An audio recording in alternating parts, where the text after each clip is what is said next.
Hello friends, welcome to easy notes for your online study channel. आप सबके अपने YouTube channel पे आप सभी का बहुत बहुत स्वागत है। फ्रेंड्स, यहाँ पर यूजीसी नेट के इम्पॉर्टेंट क्वेश्चंस को सॉल्व करने वाले हैं। जैसा कि आप जानते हैं कि यूजीसी नेट एग्जाम आने में अब टाइम नहीं रह गया है, एग्ज़ाम स्टार्ट होने वाला है, लेकिन जो ज़रूरी चीज़ें हैं उनको भी जानना ज़रूरी है।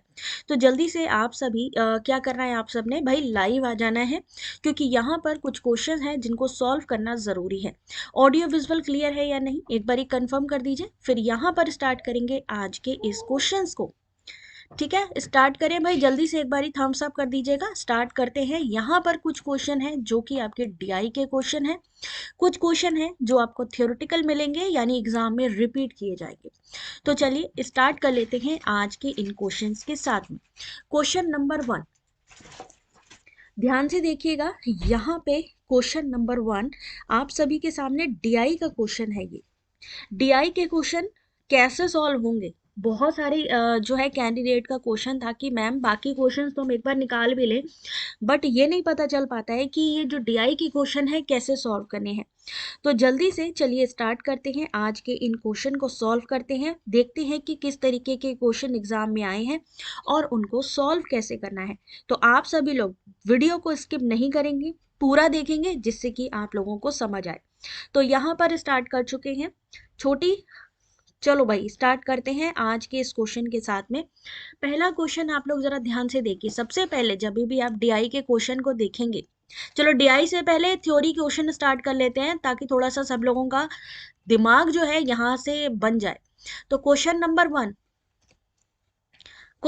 1, चलो जल्दी से पहले थोड़े से कुछ क्वेश्चन इजी वाले सॉल्व कर लेते हैं। क्वेश्चन नंबर 1 आप सभी के सामने, फिर डीआई के क्वेश्चन जब तक सब लोग आएंगे फिर स्टार्ट करेंगे। पहला क्वेश्चन, समस्या आधारित अधिगम में यानी प्रॉब्लम बेस्ड लर्निंग में स्मार्ट का फुल फॉर्म जो है वो क्या है। क्वेश्चन नंबर 1 लेते हुए यहां से स्टार्ट करते हैं, और क्वेश्चन नंबर 1 है कि स्मार्ट का जो फुल फॉर्म है वो इनमें से कौन सा है। जो भी एग्जाम देने जा रहे हैं, जिनको भी आने वाले टाइम में एग्जाम देना है, क्वेश्चन के आंसर करते चलेंगे। तो क्वेश्चन नंबर 1 ध्यान से देखिए, सही answer option number A, special multimedia arenas for refining thinking. Question number 1 option number ए, हम यहां से स्टार्ट कर रहे हैं क्वेश्चन नंबर 1। ठीक है, क्वेश्चन नंबर 2, कभी कभी शोधकर्ता अपनी रिपोर्ट में एब्रिविएशंस का यूज करते हैं, सीएफ का क्या मतलब है। क्वेश्चन नंबर 2 आप सभी के सामने। Happy new year Goldy, happy new year to all of you. Exam start होने वाले हैं, ऐसे में जितने ज्यादा क्वेश्चन हो सके उतने सॉल्व करने हैं। आज कुछ इंपॉर्टेंट क्वेश्चंस लाए हैं। तो क्वेश्चन नंबर 2, सीएफ का क्या मतलब है। अंकिता ने कहा बी, मुकेश ने कहा डी, देखते हैं सही है या नहीं। 2 का सही आंसर है डी, कंपेयर करना। अगर आपके सामने ऐसी मैचिंग भी आई हुई है एग्जाम में, जहां मैचिंग में लिखा हुआ है जो एब्रीवेशन है, सीएफ लिखा हो सकता है या फिर एनटी लिखा हो सकता है, तो ये सारे एब्रीवेशन जो रिसर्च में यूज होते हैं वहां से क्वेश्चन आते हैं। मैचिंग में भी आ सकता है कि इसका मतलब क्या होता है। क्वेश्चन नंबर 3, चलिए क्वेश्चन नंबर 3 आंसर करना शुरू करिए कि एक व्यक्ति एक बैंक में, हैप्पी न्यू ईयर सीमा। चलो भाई ध्यान से देखो भाई क्वेश्चन को, कल इकोनॉमिक्स का एग्जाम है, बिल्कुल सही बात है। और याद रखो, जो इकोनॉमिक्स का पेपर होता है ना, उसमें जो डीआई आती है ना, वो जनरली थोड़ी कैलकुलेटिव आती है। ठीक है, तो आप लोग बिल्कुल भी टाइम वेस्ट मत करना। पहले डीआई पे, पहले जो इजी क्वेश्चन हो ना, जो आपको लगते हैं इजी क्वेश्चन, पहले उसको सॉल्व करना, लास्ट में अपने डीआई को उठाना। Happy new year Deepika. ठीक है बेटा, तो क्वेश्चन नंबर 3 देखो कैसे सॉल्व होगा।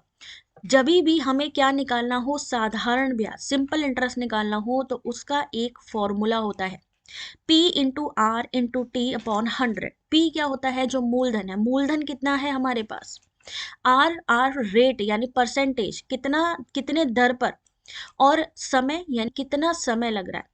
तो यहाँ पर सेम चीज है, फॉर्मूला लगा देना है। सेम चीज अगर हम देखें, ये साधारण ब्याज का फॉर्मूला है, सिंपल इंटरेस्ट का, ये कंपाउंड इंटरेस्ट का। तो दोनों ही फॉर्मूले देखने हैं, क्योंकि क्या लिखा है कि एक बैंक में 12% साधारण ब्याज की दर से 5,000 रुपये जमा किया साधारण ब्याज की दर पे, फिर चक्रवर्ती ब्याज 5,000 जमा करता है तो वार्षिक रूप से उन दोनों को मिला करके कितना 2 वर्ष बाद साधारण ब्याज चक्रवर्ती ब्याज का अंतर कितना है।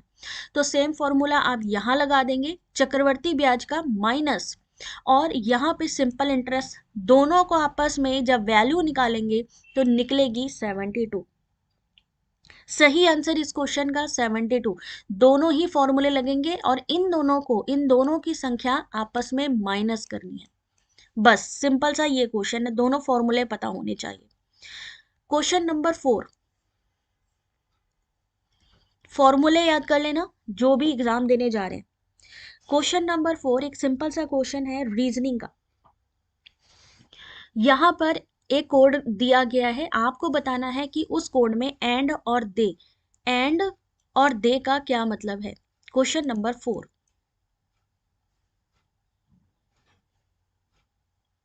जिसको नेट जेआरएफ चाहिए जल्दी से एक बार थम्स अप कर दो और लिख दो कि इस बार क्वालिफाई करके रहेंगे।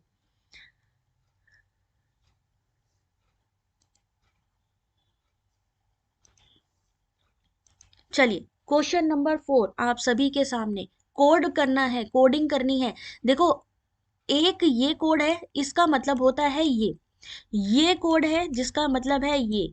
तो आप देखो कि कौन से ऐसे सेंटेंस हैं जिनमें कोई चीज सेम है, उसी से ही आपको हिंट मिल जाएगा कि जो नेक्स्ट है वो वहां पर क्या आएगा। करके रहेंगे ना मुन्ना, वेरी गुड। तो क्वेश्चन नंबर 4 देखो, सही answer option number C, daily learning something new. सही आंसर देखिए, सही यहां पर किसके बारे में पूछा है, एंड और दे के बारे में। यानी स्टार्टिंग में आप देखो कि इस कोड से क्या बनता है, इस कोड से क्या, बस वही आपको उठाना है कि दे का क्या मतलब होता है और आपका किसके बारे में पूछा है, एंड का क्या बनता है। तो एंड और दे दोनों में ही आपको निकालना है। ठीक है, अगला question, question number 5, fast answer करेंगे इस क्वेश्चन का, जेआरएफ क्रैक करेंगे। जिसको क्लियर नहीं दिख रहा अंकिता, एक बार रिफ्रेश कर लो सभी लोग। जिसको लगता है कि हमें एग्जाम क्रैक करना है इस बार लिख दो कि इस बार क्रैक करके रहेंगे, नेट जेआरएफ लेके रहेंगे। कौन सी फाइल की प्रकार आधान कंटेनर्स है, which of the following types are containers which can hold number of file with different types. यानी ऐसे कौन से कंटेनर हैं जहां पर आप फाइल को सेव करते हैं।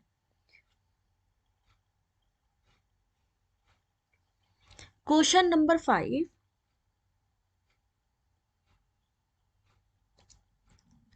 पहला है MP4। MP4 में MP का क्या मतलब हो गया, moving pictures. MP4 moving pictures expert group layer. MP3 रार और या फिर जिप। तो क्वेश्चन नंबर 5 सही आंसर है ऑप्शन नंबर ए, moving picture expert group layer. दूसरा आएगा रार डॉट RAR और जिप। कहते हैं ना जिप फाइल में आप कन्वर्ट कर दो एक तरीके की सारी चीजें।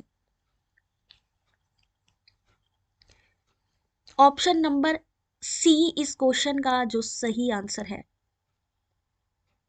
ठीक है, अगला क्वेश्चन देखिएगा, क्वेश्चन नंबर 6, NEP 2020 कितना आता है, चलिए देखते हैं। राष्ट्रीय शिक्षा नीति यानी NEP 2020 में किस पर भी ध्यान केंद्रित किया गया है।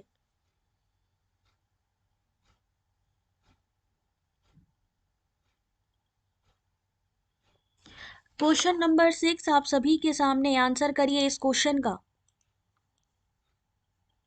राष्ट्रीय शिक्षा नीति में किस पर भी ध्यान केंद्रित किया गया, coastal area, hill area, foreign education through Indian languages, high quality education in Indian languages. Question number 6 correct answer is option number D, high quality education in Indian languages, भारतीय भाषाओं में उच्च गुणवत्ता परक शिक्षा। क्वेश्चन नंबर 7,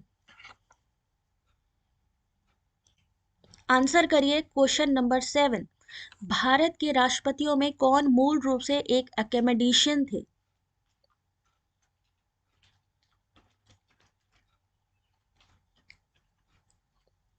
क्वेश्चन नंबर 7 है ये वाला।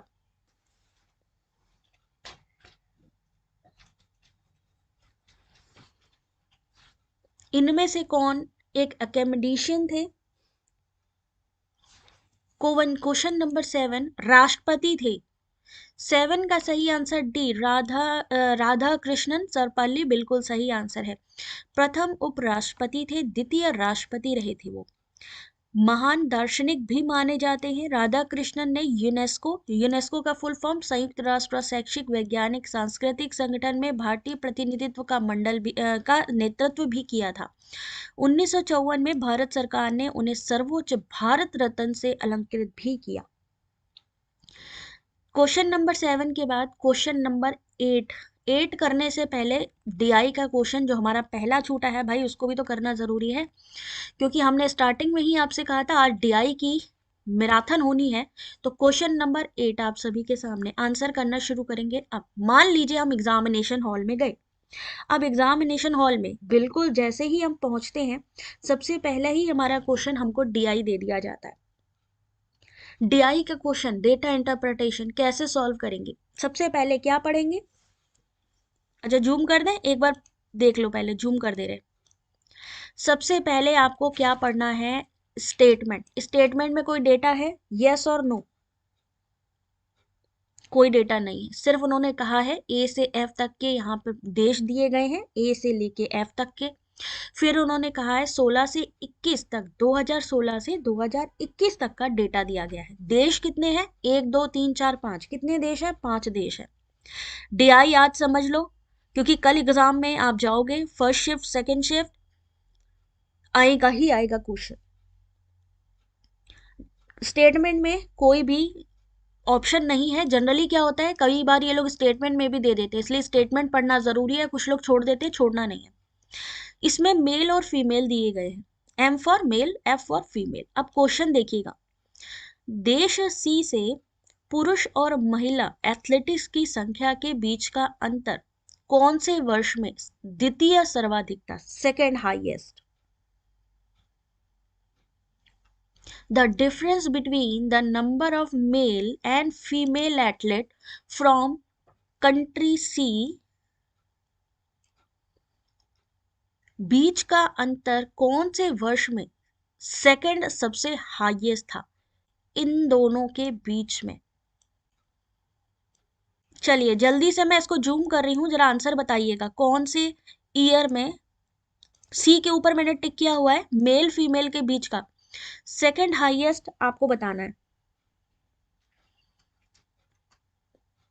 क्या करेंगे? सिंपल सा कुछ नहीं करना है भाई, 225 माइनस 155 कर दीजिए, 345 माइनस 165। देखिए आपको सिंपल तरीका एक चीज बताऊं, या तो आप 1 2 3 4 5 6 6 सालों का निकाल लो, और या फिर सिर्फ 4 सालों का। 2016 ऑप्शन है, 2017 ऑप्शन है, 2019 है, 2021, 16 17 19 और 21।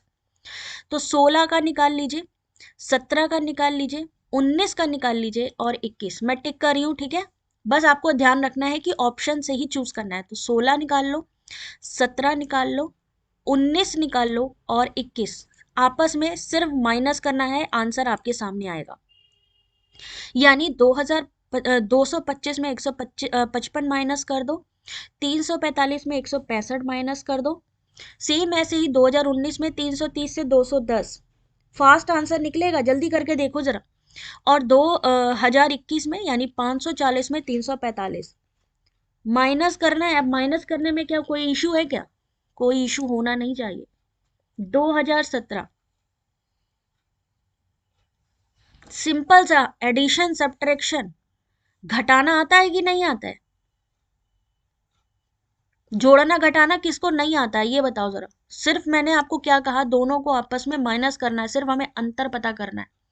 लेकिन क्या अंतर पता करना है? सेकंड हाईएस्ट कौन सा था।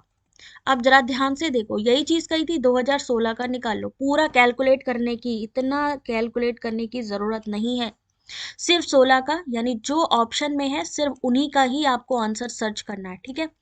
तो 2016 में 70 आया, 2017 में 180, 120, 195। सबसे हाईएस्ट कौन सा है 2017 में?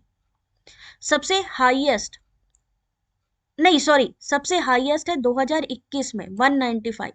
सबसे हाईएस्ट है, सेकंड हाईएस्ट है 2017, तो second highest option number B. सिर्फ आपको माइनस करना था, अंतर बताना है, यहाँ परसेंटेज नहीं पूछा गया और सेकंड हाईएस्ट ध्यान रखना है। चलिए क्वेश्चन नंबर 8 के बाद क्वेश्चन नंबर 9 देखते हैं ये कौन सॉल्व कर पाता है। मैं अभी जूम करती हूँ, पहले क्वेश्चन आपको बता दूं। देश बी की, देश बी कहाँ है हमारा, देश बी की ओर से सभी वर्षों में भाग लेने वाली महिला एथलेटिक्स की, महिला कहाँ है, फीमेल की औसत संख्या बताइए कितनी है। एवरेज बताना है बस, तो कैलकुलेट करो और एवरेज बताओ। एवरेज क्या होता है, एफ का टोटल डिवाइडेड बाय कितने ईयर हैं, कितने ईयर है, 1 2 3 4 5 6, तो एफ को टोटल करिए और टोटल करने के बाद 6 साल हैं सभी वर्षों के लिए, तो 6 साल हैं तो 6 से डिवाइड करिए, एवरेज निकालिए। हाँ, इसका पीडीएफ टेलीग्राम पे शेयर होगा। वेरी गुड दीपिका, सही सॉल्यूशन है। निवी, सबको डिजिट दिख रही होगी, जल्दी से कैलकुलेट करो। पहले तुम मुझे बी देश की फीमेल कैंडिडेट की टोटल संख्या बताइए, अभी पता चल जाएगा कितने लोग सच में कैलकुलेट कर रहे हैं। आपने कहा था मैम डीआई नहीं आती, अब तरीका बता रहे हैं, अब आपको सिर्फ सॉल्व करना रह गया। जल्दी से जोड़ो, एवरेज निकालने के लिए टोटल वैल्यू यानी फीमेल की टोटल 210 310 240 420 260 360 टोटल करो। टोटल करने के बाद में डिवाइड करना है जितने भी साल हैं, इन्होंने सभी सालों की बात करी है तो 6, तो 6 से डिवाइड करेंगे। निवेदिता का सबसे पहले आंसर आया 300, देखते हैं सही है या नहीं। सही आंसर बिल्कुल सही है, क्वेश्चन नंबर 9 ऑप्शन नंबर ए। टोटल जितनी भी फीमेल कैंडिडेट्स हैं उनका योग, क्या कहा था, बी की जितनी भी फीमेल हैं उनको टोटल कर लीजिए और टोटल करने के बाद जब एवरेज निकालेंगे तो टोटल किससे निकालेंगे, सभी वर्षों से, तो टोटल वर्ष कितने हैं 6, डिवाइड करेंगे, आंसर आएगा ऑप्शन नंबर ए 300। अब बस इसमें क्या चीज होती है, जिसने प्रैक्टिस करी है उसकी स्पीड फास्ट होगी, जिसने प्रैक्टिस नहीं करी वो आंसर तो देगा बट धीरे स्पीड से। ठीक है, क्वेश्चन नंबर 10 देखते हैं अब कितने लोग सॉल्व करते हैं। लिखा है, ध्यान से पढ़िएगा जरा, क्वेश्चन को पढ़ना बहुत जरूरी है। देश सी में भाग लेने वाले, देश सी कंट्री सी में पार्टिसिपेट करने वाले मेल एथलेटिक्स की संख्या में गिरावट का लगभग प्रतिशत वर्ष 2018 में पूर्ववर्ती, यानी 2018 का पूर्ववर्ती या प्रीवियस ईयर क्या है 2017, कितना है।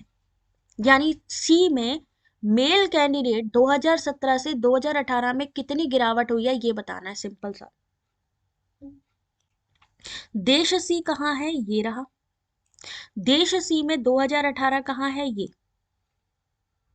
140 गिरावट आई है ना, पहले हमारा था 165, प्रीवियस ईयर 165, कितना गिर गया 145 गिर गया। तो हम इसको कैसे निकालेंगे, पहले 165 माइनस कर दो 140, नीचे किसको लिखोगे, पिछले साल से गिरावट आई है तो पिछला साल 2017 कितना था 165, इनटू कर दीजिए 100, आपका आंसर आ जाएगा। ध्यान से देखिए और कोशिश करिए सॉल्व करने की, पिछले साल से निकालना है कितने प्रतिशत कमी आई है पिछले साल की तुलना में। तो 165 माइनस 140 यानी जो डिफरेंस है दोनों का, पहले तो ऊपर लिखिए, इनटू करिए 100, नीचे लिखिए 165, यानी 165 से डिवाइड करना है।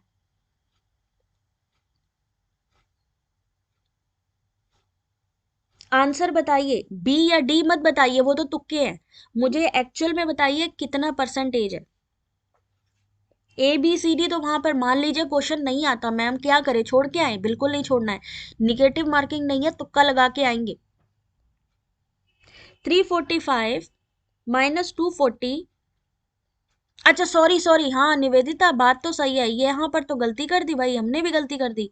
गलती क्या कर दी कि यहाँ पर सी की मेल की बात करी गई थी, बताइए यही चीज गलती हो जाती है। मेल की बात की गई थी 345 और 240 और हमने क्या कर दिया था, फीमेल कर दिया था। बिल्कुल सही जवाब, यही चीज गलती हो जाती है, किसके बारे में थी, दीपिका बिल्कुल सही आंसर बेटा। मेल के बारे में बात करी गई, इन्होंने कहा पुरुषों की संख्या, तो पुरुषों की संख्या से निकालेंगे, सही आंसर निकलेगा 30.4%, क्योंकि यहाँ लगभग पूछा गया है। तो इस क्वेश्चन नंबर 10 का जो सही आंसर है option number C 30%। Very good job. पूर्ववर्ती वर्ष याद रखिए, कभी भी इस तरीके की संख्या आए कि कितनी वृद्धि या कमी हुई, तो आपको जो x यानी जो पहले वर्ष है, y जो अभी वर्तमान वर्ष है, नीचे x की वैल्यू यानी पुराने साल का ही नीचे वैल्यू लिखना है, इनटू करना है 100। ठीक है, यहां तक समझ में आया? 9 हो गया, 10 हो गया, 11। मान लीजिए एग्जामिनेशन हॉल में गए, अब हमारे सामने एक क्वेश्चन आता है फिर से कि देश ई से वर्ष 2020 में, देश ई कहाँ है, ये रहा, देश ई में 2020 में भाग लेने वाली महिला एथलेटिक्स यानी 460, और 2019 में, 2019 कहाँ है, ये रहा, में देश बी से भाग लेने वाले एथलेटिक्स की कुल संख्या, 2019 में टोटल संख्या कितने प्रतिशत थी, कुल संख्या की कितने, यानी बी की जो वैल्यू है, टोटल वैल्यू बी की नीचे लिखनी है, ऊपर किसकी लिखनी है, 2020 की, ई के लिए। तो यहां पर मैं एक बार जूम कर रही हूं, आप लोग डिजिट देख लीजिए, बी की संख्या लिखनी नीचे, कुल संख्या का कितना परसेंटेज है, ई की फीमेल 460 को लिखोगे ऊपर, नीचे लिखोगे 570 प्लस 420, दोनों को मिला दीजिए और डिवाइड करिए।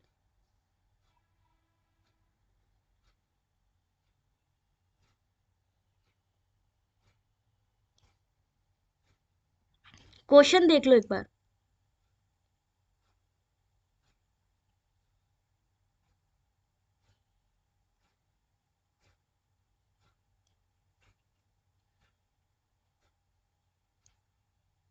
गोल्डी 50। चलो देखते हैं सही आंसर, ऑप्शन नंबर डी 46। ई से 2020 में कितना है, 460, 460 लिख दिया।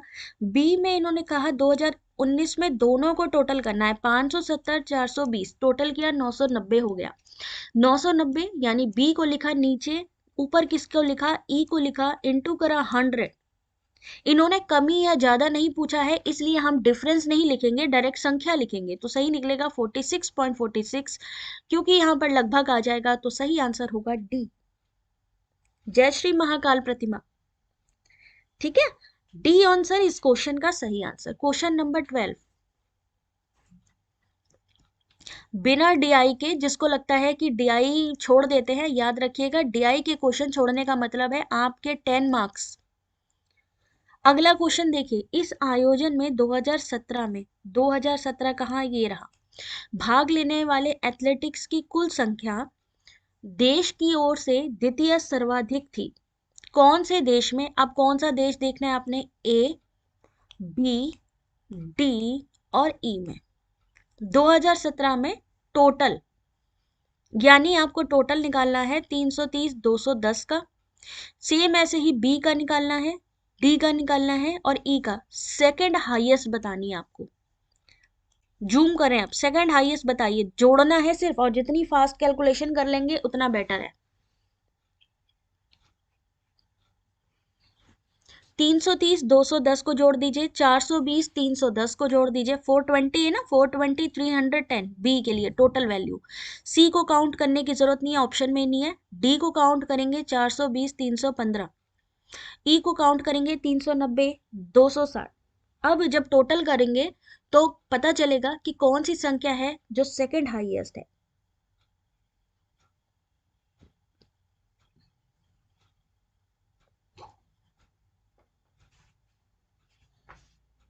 सॉल्व कर, अच्छा कितने लोग सीरियसली सॉल्व कर रहे हैं?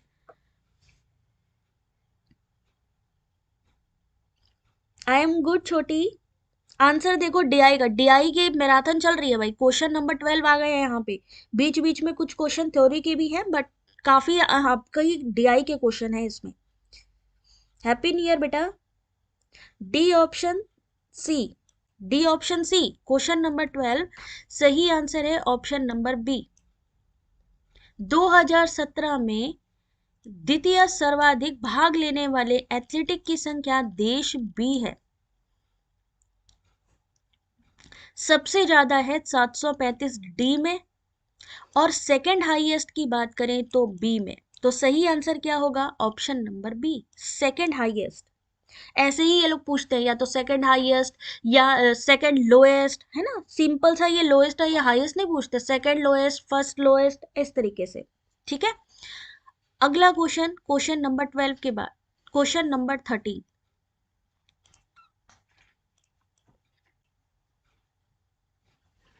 हाईएस्ट और हाईएस्ट के बाद सेकंड हाईएस्ट, यानी दूसरे नंबर पे अगर हाईएस्ट करना होगा तो किसको करेंगे? अब अगर हम नेगेटिव स्क्यूड डिस्ट्रीब्यूशन करते हैं तो यहां पर सही आंसर क्या होगा? अगर हम नेगेटिव करते हैं, option number D. Question number कितना था? 12, क्वेश्चन नंबर 13।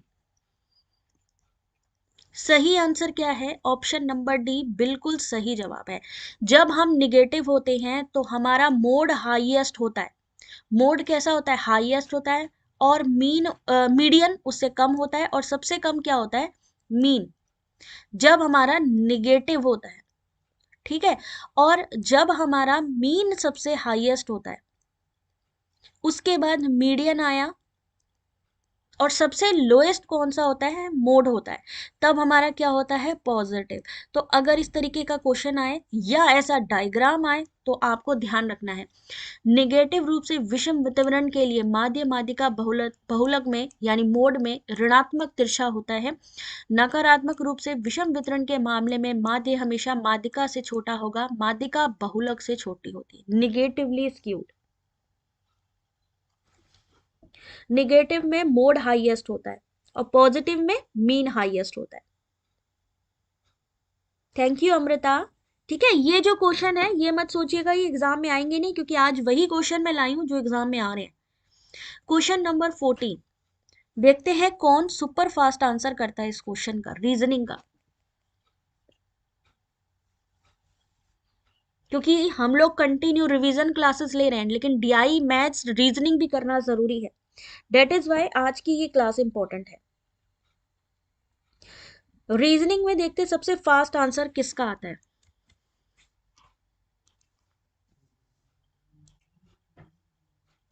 चलिए टाइम लगा दिया, पता लग जाएगा एग्जैक्टली किसके टाइमिंग सबसे बेस्ट है।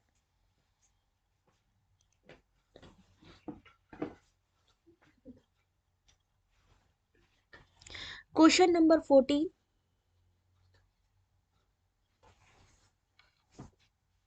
विमल ने कहा है ऑप्शन नंबर सी।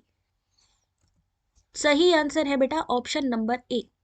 सबसे पहले जब भी हम रीजनिंग करेंगे तो सबसे पहले देखेंगे कि दो संख्या के बीच में गैप कितना है, या ऐसी कौन सी सीरीज बन रही है उनके बीच में। जब आपको सीरीज पता चल जाएगी ना तो आप सॉल्व कर लेंगे। सेम ऐसे ही 23, 46, 69, 92 और 115।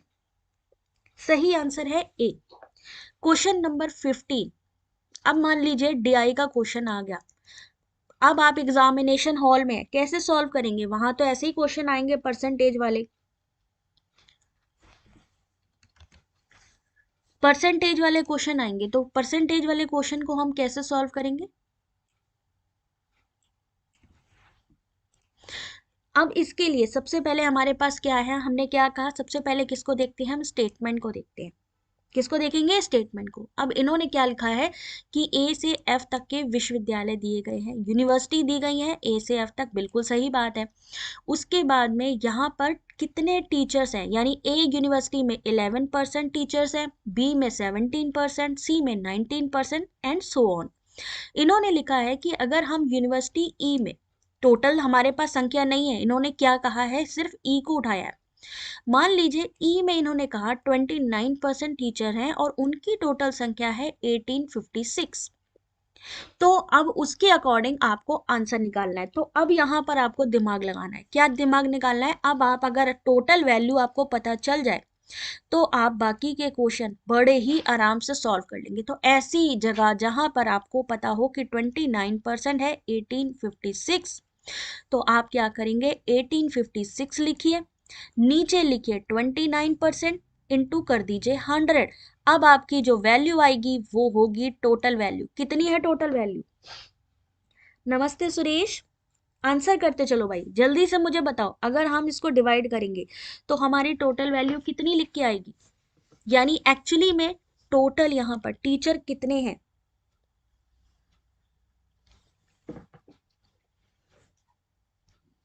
कैलकुलेटर एग्जाम में अलाउड नहीं है। सबसे पहले हम टोटल संख्या निकाल लेंगे। टोटल संख्या निकलेगी इसकी 6400।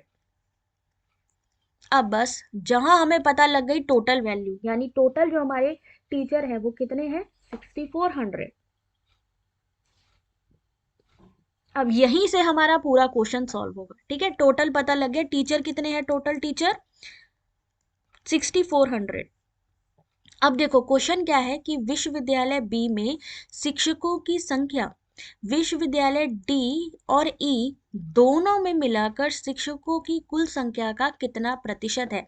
अब कुछ लोगों को समझ ही नहीं आता क्वेश्चन की करना क्या है, तो स्टेटमेंट लिख लो। पहले इन्होंने कहा बी का टोटल, तो बी का टोटल लिखो। ठीक है, बी को टोटल कर लो।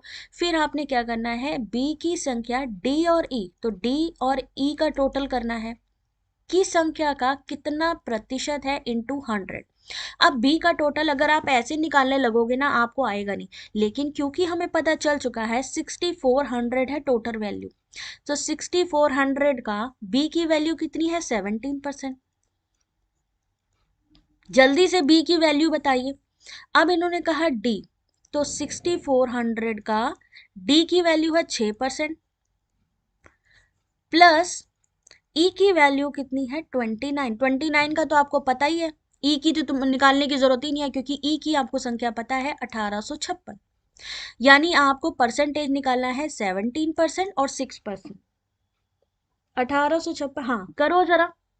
अब यहाँ पर 6400 इंटू 17, 17 का परसेंटेज निकालेंगे तो अपॉन करेंगे 100। तो ई बताओ, डी और ई का बताओ जरा। दो जीरो यहां से हटा दो, दो जीरो यहां से हटा दो, तो हमारी 64 इंटू 6 जल्दी हो पाएगा कि नहीं हो पाएगा? हो पाएगा।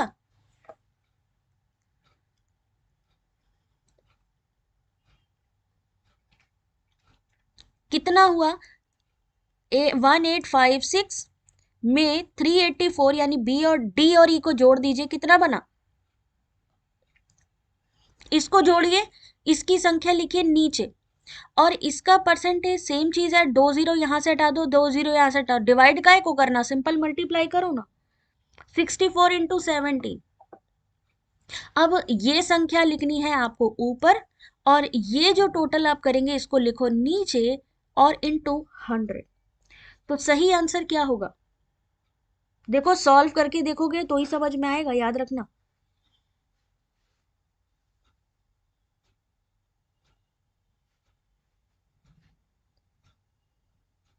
अभी तक अगर नहीं आया है तो इसका मतलब है कि डीआई हम लोगों ने सॉल्व करने की स्पीड नहीं पकड़ी अभी तक। ध्यान से देखिए, सबसे पहले मैंने आपसे क्या कहा, 64% आया, टोटल वैल्यू निकाल ली। टोटल वैल्यू का 17% निकालेंगे, 1088। सेम ऐसे ही ऑलरेडी हमें पता है 29% कितना है, 1856। अब 1856 में 384 जोड़ेंगे, कितना हो गया आपका, 2304। कितना हुआ, 2240। ये टोटल वैल्यू डिवाइड करेंगे इंटू 100, तो कितना आएगा, लगभग 49%, यानी ऑप्शन नंबर सी। डाउट है इस क्वेश्चन में? हमने टोटल वैल्यू पहले निकाल ली। कभी भी इसी तरीके का क्वेश्चन आए तो सबसे पहले निकाल लो टोटल वैल्यू, यानी कि टोटल कितने टीचर हैं, फिर उनसे परसेंटेज निकालना बिल्कुल भी डिफिकल्ट नहीं होगा। समझ में आ गया तो थम्स अप करो जल्दी से।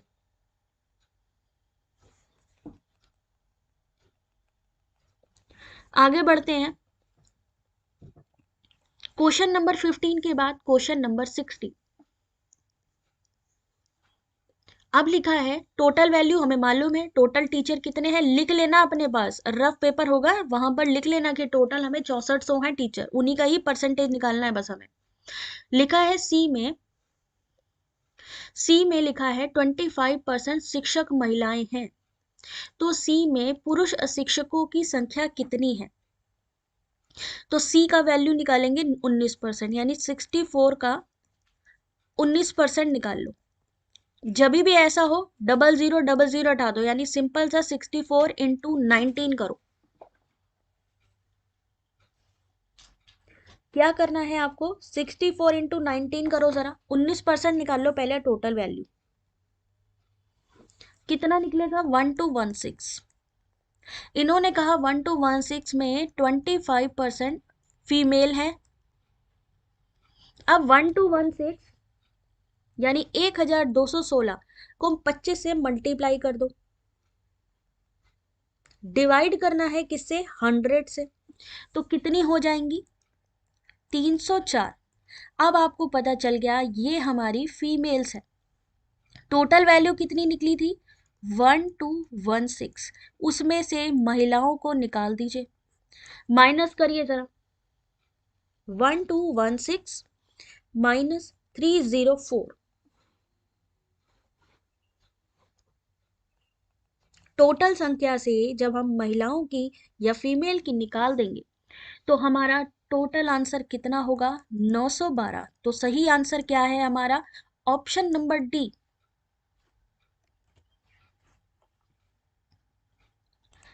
क्वेश्चन नंबर 16 आंसर क्या है हमारा? Option number D 912। ठीक है, आगे बढ़े। अब हम यहां तक का क्वेश्चन आ गया सबको समझ में। टाइम लग सकता है क्वेश्चन में, कोई दिक्कत नहीं है। क्वेश्चन अगर आपको लगता है आ रहा है या नहीं आ रहा है, आप क्वेश्चन को लास्ट में करो डीआई के। थोड़ा सा टाइम इस तरीके की लेकर चलो कि जल्दी क्वेश्चन सॉल्व कर सको। ठीक है, क्वेश्चन 16 के बाद क्वेश्चन 17। अब क्या कहा है? ए बी और सी, ए बी और सी टोटल हमें वैल्यू पता चल गई। कैसे निकालते हैं वैल्यू? तो 29 का परसेंटेज इन्होंने कहा 1856 है, तो सिंपल सा क्या करना है? 1856। जिसको नहीं पता फिर से देख लो, बस 29 से डिवाइड कर दो, आंसर निकल आएगा 6400। ठीक है, अब इन्होंने कहा ए बी सी तीनों विश्वविद्यालय, ए बी सी और D E F. Rough paper में ऐसा लिख लेना, रफ पेपर मिलेगा आपको। तीनों शिक्षकों की कुल संख्या एल और एम है। इन्होंने कहा अब एल और एम तो दिया ही नहीं गया मैम, क्वेश्चन ही नहीं समझ में आया, एल एम तो दिया ही नहीं गया। इन्होंने कहा कि पहली संख्या को हम मान लेंगे एल, दूसरी संख्या को मान लेंगे हम एम। तो अगर हम m माइनस एल, यानी अगर इन दोनों को माइनस करेंगे, दोनों की संख्या यानी ए बी सी की संख्या, डी ई एफ को माइनस करें तो वहां क्या वैल्यू आएगी? यानी सिंपल सा इन दोनों को आपस में माइनस करना है। तो अब जल्दी जल्दी, अब देखो यही स्पीड वाला काम है। 6400 का 11% निकाल लीजिए, 6400 का बी यानी कि 17% अभी हमने पिछले वाले उसमें किया था। बी की वैल्यू, सी की वैल्यू देखो यहां निकाली है, बी की वैल्यू यहां निकाली थी 1088। कभी कभी हमारे क्वेश्चन सॉल्व करने की ज्यादा जरूरत भी नहीं है, हम जो सॉल्व करते आ रहे हैं उसमें भी आंसर मिल जाएगा। यहाँ पे आपको बी का वैल्यू मिल जाएगा, डी का वैल्यू मिल जाएगा, है ना? ये देखो, तो जब रफ काम करना ये सोच समझ के करना कि इनमें से कुछ क्वेश्चन आपके रिपीट होके आएंगे तो दोबारा सॉल्व ना करने पड़े। तो ए बी सी को टोटल कर लिया, इसकी वैल्यू देखते जाओ, या तो तुरंत सॉल्व करो या तो फिर मेरे हिसाब से तो है कि पहले ही करके रख ली है आपने, तो दोबारा वहीं से उठा लो। तो इसकी वैल्यू फिर आप डी ई एफ की सेम ऐसे ही 64%। अब अलग अलग करने की जरूरत नहीं है। अब सिंपल ट्रिक एक समझ लो, 11 प्लस 17 प्लस 19 जोड़ दो, 6 प्लस 29 प्लस 18 जोड़ दो और सिंपल सी इनकी निकाल दो। अब 11 17 19 3000,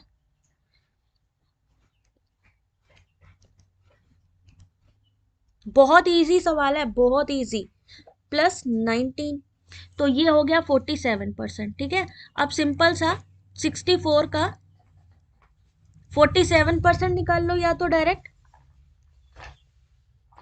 अब ये ट्रिक है, ये समझ लो, क्योंकि सेम वैल्यू है हमारी, 6400 से ही निकालना है।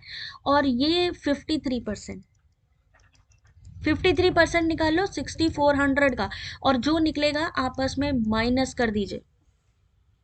तो आपको बताना है कि विश्वविद्यालय में शिक्षकों की संख्या के ठीक बराबर है। अब जब सबकी वैल्यू आपको पता चल जाएगी, आपको टीचर पता चल जाएंगे कि ए की वैल्यू क्या है, बी की वैल्यू क्या है, सी की, डी की, ई की, है ना। तो आपको बस ये बताना है कि ऐसे कौन से विश्वविद्यालय हैं जिसमें ये जो इनका डिफरेंस है सेम है। तो 17 का 3008 सही आंसर निकला। डी ई एफ तीनों में शिक्षकों की कुल संख्या, एम माइनस एल करेंगे 384, डी में शिक्षकों की संख्या, ठीक है, फिर निकालेंगे 384, सही आंसर है। दोनों को अगर हम देखें तो डी में हम जो डी है उसका कितना है 384, और जो हम माइनस करेंगे, जो हमारा आंसर निकलेगा m माइनस एल करेंगे, वो भी हमारा 384 है। यानी कौन से देश से मिल रही है, तो सही आंसर है बी, ऑप्शन नंबर डी। दो तरीके, एक ही क्वेश्चन को दो तरीके से सॉल्व करना है। क्वेश्चन एक है लेकिन सॉल्व करने के तरीके दो हैं। पहला हमने क्या कहा, दोनों तीनों को जोड़ लो, इसको निकाल लो, ए बी सी, ये क्या है आपका option number D E F, 3392, 3008, दोनों को माइनस करेंगे 384। अब हम यहाँ पे देखेंगे कौन सी संख्या, अब कौन से देश को सर्च करेंगे, सबको नहीं करना, सी की वैल्यू निकाल लो, डी की वैल्यू निकाल लो, ई की निकाल लो, और बी की, ए और एफ को छोड़ दो, जल्दी सॉल्व होगा। तो हमने देखा कि डी में भी 384 टीचर है, इन्होंने कहा कौन से टीचर समान है, तो यहां पर आ जाएगा ऑप्शन नंबर डी 384, और m माइनस एल यानी A B C minus D E F की भी वैल्यू 384। क्वेश्चन नंबर 18, अब ये क्वेश्चन बहुत जल्दी में सॉल्व होना चाहिए क्योंकि सिंपल सी क्वेश्चन करा गया है कि इनकी औसत संख्या। तो अभी तक आपको ए की वैल्यू भी पता चल गई, ई की, सी की भी पता चल गई, डी की भी पता चल गई, और एफ की भी पता चल गई। सिंपल सा इनका सबका परसेंटेज आपने निकाला होगा, तो इनकी जो टोटल वैल्यू है इनको जोड़ दीजिए, और डिवाइड किससे करना है, डिवाइड करना है 4, 1 2 3 4, टोटल वैल्यू जो आपके यूनिवर्सिटीज की है यानी 4, टोटल करके 4 से डिवाइड कर दो, आंसर आ जाएगा। अब जिन्होंने सॉल्व किया है वो तो बता पाएंगे, अदरवाइज बाकी लोग सोचेंगे कि कैसे करना है। टोटल मैंने आपको बताया था 6400 से निकालना है, तो 6400 का 11%, option number C 19%, option number D 6% जो कि 384 था, याद हो आपको, बी सी का भी निकाल चुके हैं आप, ए का भी निकाल चुके हैं। एफ की बात करते हैं तो एफ का 18%। न्यू बैचेस स्टार्ट हो जाएंगे आपके फेब्रवरी, 1 फरवरी से स्टार्ट हो जाएंगे आपके न्यू बैचेस जून 2025 के लिए। और जिन्होंने भी मेंबरशिप नहीं ली है, स्टार्ट कर दीजिए लेना, 299 का मेंबरशिप है पेपर 1 के लिए। ठीक है, आप लोग यूपीआई आईडी के थ्रू भी ले सकते हैं, या फिर हमारा यूट्यूब के ज्वाइन बटन से भी डायरेक्टली परचेस कर सकते हैं। ठीक है, ए सी डी और एफ, पेपर 1 का बैच लेना है जून के लिए, बिल्कुल 299 से ले लो। ठीक है, क्योंकि अगर नहीं लिया आगे जाकर के ऐसा ना हो मैं 499 का कर दूं, तो अभी तो टाइम है, अभी डिस्काउंट है 299, आगे जाकर के 499 भी हो सकता है बैच की वैल्यू, क्योंकि आप जान रहे हैं कि कंटेंट कितने इंपॉर्टेंट है। पेपर 1 का सिर्फ 299 है, अभी से ले लो मेंबरशिप। ठीक है, अभी सिर्फ 299। तो क्वेश्चन नंबर 18, सही आंसर देखिए, पहले मैंने क्या कहा 704, फिर आया 1216, फिर आया 384, इनको हमने क्या करना है टोटल, 704 प्लस 1216 प्लस 384 डिवाइड करेंगे, क्योंकि हमारे सामने अभी एक और संख्या बाकी है, एफ बाकी है, अभी f की संख्या बाकी है, डिवाइड क्या करेंगे हम, 4 से डिवाइड करेंगे। सही आंसर आएगा option number C, 864। Very good Nivedita. अब ये देखो निवेदिता इतने अच्छे से आंसर दे रही है, क्यों दे रही है पता है आपको? नेट क्वालिफाई है वो, और उसे पता है कि सॉल्व करना कितना जरूरी है। निवेदिता क्रैक कर चुकी है नेट, सेट एग्जाम क्रैक कर चुकी है, नेट एग्जाम क्रैक कर चुकी है। तो आप समझ सकते हो कि अगर वो लाइव क्लास में सॉल्व करिए तो आप क्यों नहीं सॉल्व कर सकते। सॉल्व करिए, तभी आप जेआरएफ के लिए एलिजिबल हो पाएंगे। मेहनत करिए तो ही फल मिलेगा। ठीक है, अगला क्वेश्चन, क्वेश्चन नंबर 19। चलिए ये हमने करवा दिया था, थोड़ा आगे बढ़ते हैं। चलिए क्वेश्चन नंबर 19। अब मान लीजिए इस तरीके का एक क्वेश्चन आता है, ऐसा आता है ना क्वेश्चन ऐसा। अब अगर ऐसा क्वेश्चन आ गया डेंजरस सा, क्या करेंगे? अब स्टेटमेंट में कुछ नहीं दिया गया, सिंपल सा दिया गया है number of employees, total employees है 1800। अकाउंट्स में टोटल एम्प्लॉइज, तो अकाउंट्स नहीं, टोटल कर्मचारियों की संख्या ही 1800 बताई गई है। 1800 में 1020 है आपके पुरुष, यानी जो बचेंगी वो हो गई फीमेल्स। हाल ही में पदोन्नत यानी रिसेंटली प्रमोटेड हुए हैं 600। अब डिपार्टमेंट वाइज यहाँ पे डिस्ट्रीब्यूशन हुआ है। इन्होंने कहा एचआर विभाग से, एचआर विभाग कहाँ है ये, एचआर डिपार्टमेंट से पदोन्नत प्राप्त कर्मचारियों की संख्या who got promoted from the HR department is approximately of the number of employee working in the department. Question number 90। HR विभाग से पदोन्नति प्राप्त यानी 11% कर्मचारियों की संख्या कार्यरत कर्मचारियों की संख्या का कितना प्रतिशत है? टोटल किससे निकालेंगे? 1800 में से। ये 1800 में से निकलेगा, ये 600 में से निकलेगा। ये जो आपके जून एग्जाम की वैलिडिटी है, ये आपका जून 2025 का एग्जाम जब तक नहीं हो जाता तब तक के लिए, पूरा रिवीजन जब तक क्वेश्चन पेपर का मैं एनालिसिस नहीं दे देती तब तक के लिए पूरी मान्य रहेगी। ठीक है, फिर वही वो चाहे एग्जाम आपका जून में हो चाहे जुलाई में हो, उससे कोई मतलब नहीं है। इस एग्जाम, ये जो जून एग्जाम है, जब तक इसके क्वेश्चन पेपर की पूरी कंप्लीट एनालिसिस नहीं हो जाएगी तब तक की पूरी वैलिडिटी है। ठीक है, चलिए क्वेश्चन नंबर 19 देखिए आंसर। क्या कहा था? 12% और ये निकला 11%। कई लोग इन क्वेश्चंस को देख के ही डर जाते हैं, बट होता ज्यादा कुछ भी नहीं है, सिंपल सा है। 18% का 12% निकाल लेना है और 600 का 11% निकाल लेना है। इन्होंने कहा कि कर्मचारियों की संख्या का कितना प्रतिशत है। टोटल कर्मचारी कितने हैं आपके? टोटल जो भी हाईएस्ट वैल्यू होगी याद रखिए वो नीचे आएगी। तो टोटल जो ज्यादा है, टोटल क्या है? टोटल कर्मचारी है 12% यानी 216। उसको लिखिए नीचे, ऊपर किसको लिखेंगे? जिनको प्रमोशन मिला है, इनटू करेंगे 100, 30.56%। यहाँ पर कभी कभी इस तरीके के लॉन्ग क्वेश्चन देख के डरिए मत, क्योंकि कभी कभी जो दिख रहा है वो एक्चुअली जरूरी नहीं है कि जो बादल काले काले दिख रहे हैं वो बारिश करवाएंगे ही। क्वेश्चन ये ज्यादा टफ लग रहा है क्या किसी को? जरा वो लोग थम्स अप करो जिनको लग रहा है क्वेश्चन बहुत टफ है। सिंपल सा ऐसी निवेदिता आ रहा है ना बेटा, इस तरीके का क्वेश्चन जहां परसेंटेज निकालना है। इजी क्वेश्चन होते हैं। कभी कभी मान सकती हूँ कि कुछ जगह पे, जैसे मान लीजिए जैसे इकोनॉमिक्स वाले हैं उनके में टफ पेपर आ सकता है, कॉमर्स वाले हैं इनके में डीआई थोड़ा, क्योंकि इनके में मैथ्स स्टैटिक्स आती है तो इसलिए डीआई थोड़ी टफ हो सकती है, बट ज्यादा नहीं। तो इस क्वेश्चन के बाद क्वेश्चन नंबर 20।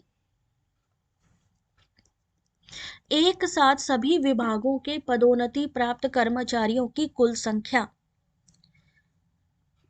कितनी है? 600। सभी विभागों में कार्यरत कुल संख्या का कितना प्रतिशत है? कार्यरत कर्मचारी है 1800, total number of employ who promoted यानी कि 600 लिखो ऊपर, और together is approximately percentage of the total number of employ working in all the department together. कितने हैं? 1800। इंटू कर दो 100, आंसर आ जाएगा। कुछ कुछ में गुम जाते हैं कोई बात नहीं, हार्ड लगने वाली बात ही नहीं है, सिंपल सा जो किया मैंने, ये क्वेश्चन डिफिकल्ट है क्या? इन्होंने कहा देखो 600 ऑलरेडी यहाँ पे दिया हुआ है, मैंने क्या कहा, स्टेटमेंट देखो या टेबल देखो। इन्होंने कहा टोटल जिनको पदोन्नति मिली है, यानी जिनको प्रमोशन मिला है, टोटल संख्या है 600, परसेंटेज निकालना ही नहीं है भैया इसमें। फिर उन्होंने कहा टोटल संख्या बताइए जो टोटल कर्मचारी हैं, तो वो है 1800। इंटू करेंगे 100, क्योंकि परसेंटेज तो निकाल ही रहे हैं, तो 20 का सही आंसर 33%। मुश्किल है क्या? कभी कभी तो सिर्फ आप क्वेश्चन को देख के ही आंसर निकाल सकते हो। इजी है ना क्वेश्चन, और देखने में कितना टफ लग रहा है। अब तो नहीं डीआई से डर लग रहा किसी को। क्वेश्चन नंबर 20 के बाद क्वेश्चन नंबर 21। अब देखो यहां पर भी देखना बहुत ध्यान से, क्या लिखा है, प्रोडक्शन और मार्केटिंग। एक मिनट जरा, इन्होंने कहा मार्केटिंग और प्रमोशन की बात करी है। मार्केटिंग ये रही, प्रोडक्शन ये रही, को मिलाकर कार्यरत महिला कर्मचारियों की कुल संख्या कितनी है?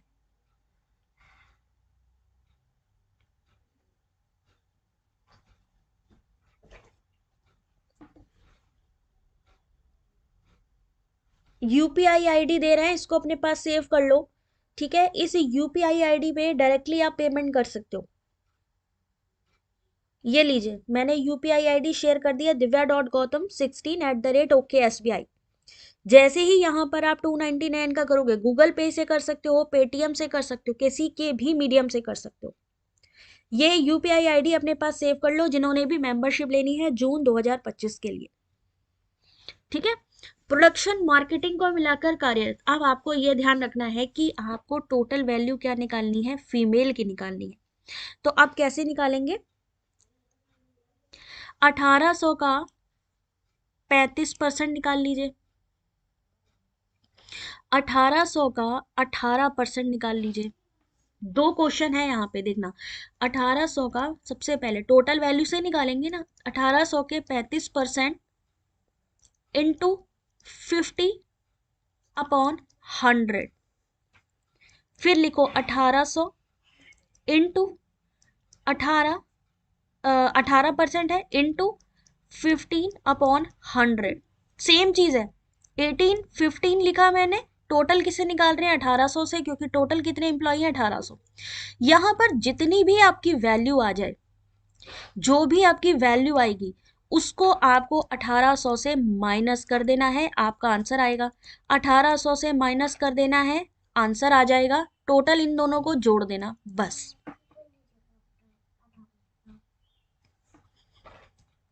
डबल जीरो यहां से हटा दो, डबल जीरो यहां से हटा दो, ये डबल जीरो यहां से हटा दो, यानी नीचे का काम ही हट गया, ये भी हटा दो। अब सिंपल सा 18 इंटू 35 इंटू 50 करो, 18 इंटू 18 इंटू 15 करो, तो हमारे सामने प्रोडक्शन का टोटल वैल्यू आ जाएगा। जितने भी 50 मैंने इसलिए जोड़ा है यहाँ पे, क्योंकि मैंने पुरुषों की संख्या निकाली है। ठीक है, सेम ऐसे ही 15% इसलिए जोड़ा है कि पुरुषों की संख्या। तो टोटल हम यहाँ पर जब निकालेंगे ना, तो टोटल क्या निकल के आएगी? मेल की संख्या निकल के आएगी। अब जब 1800 जो टोटल वैल्यू है, इसमें आप मेल को घटा दोगे तो क्या निकल के आ जाएगी? Female value. देखो अब कैसे सॉल्व हुआ, ये देखिए, सेम चीज है ना। 120 हो गया, 171 हो गया, दोनों को आपस में प्लस कर दो, 291।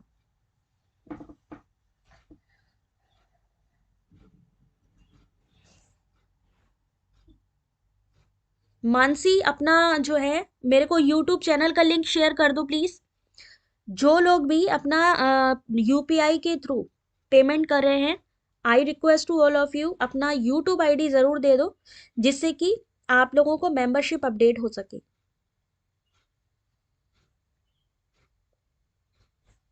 ठीक है,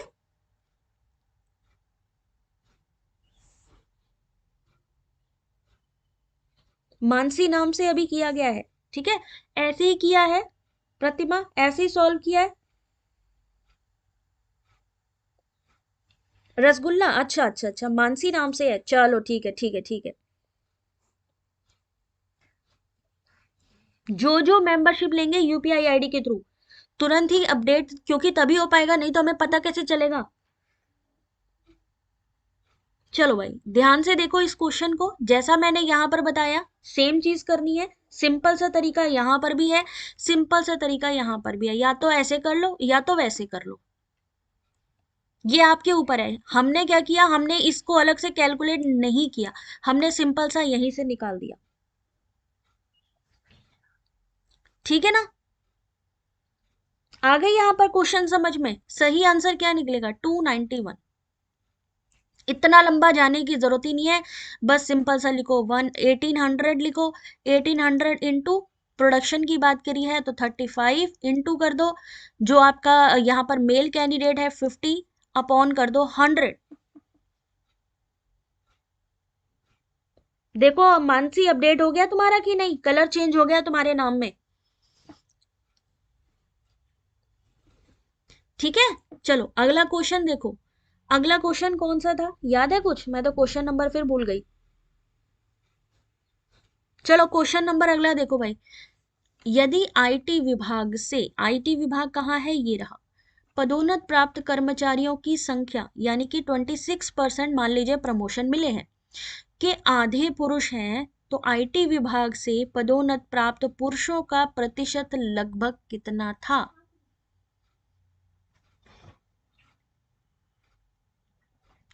क्वेश्चन नंबर 26, यानी सॉरी क्वेश्चन नंबर पता नहीं अब कौन सा है, 600 का 26% निकाल लो। ऐसे क्वेश्चन में क्या करना है, 600 का 26% निकाल लो। 26% का मतलब जब डबल जीरो यहां से हटाओ, 6 से सिंपल सा 26 से मल्टीप्लाई कर लो। बिल्कुल बिल्कुल दे सकते हो, ठीक है। चलो अब देखो यहाँ पे देने की जरूरत नहीं है, अब तुम्हारा मैंने अपडेट कर दिया, तुमने नाम बताया मैंने ऐसे ही अपडेट कर दिया यूट्यूब पे।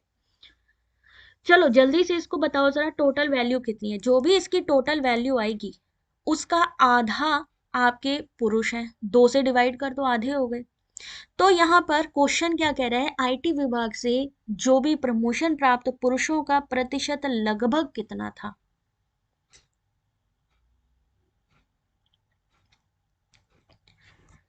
600 का क्या कहा था, 26% निकालना है, क्योंकि उसके आधे हैं तो जो भी आंसर आएगा आधा निकालना है, यानी 2 से डिवाइड करोगे कितना होगा 78। आईटी विभाग में कार्यरत कुल पुरुषों की संख्या कितनी है, आईटी में 20% है, 1020, 1020 का 20% यानी टोटल कितने पुरुष हैं आईटी में, 204 पुरुष हैं। अब 204 से परसेंटेज निकालोगे कि जिनको प्रमोशन मिला है वो है कितना, 38.23%। ध्यान से देखिए, 38.23%।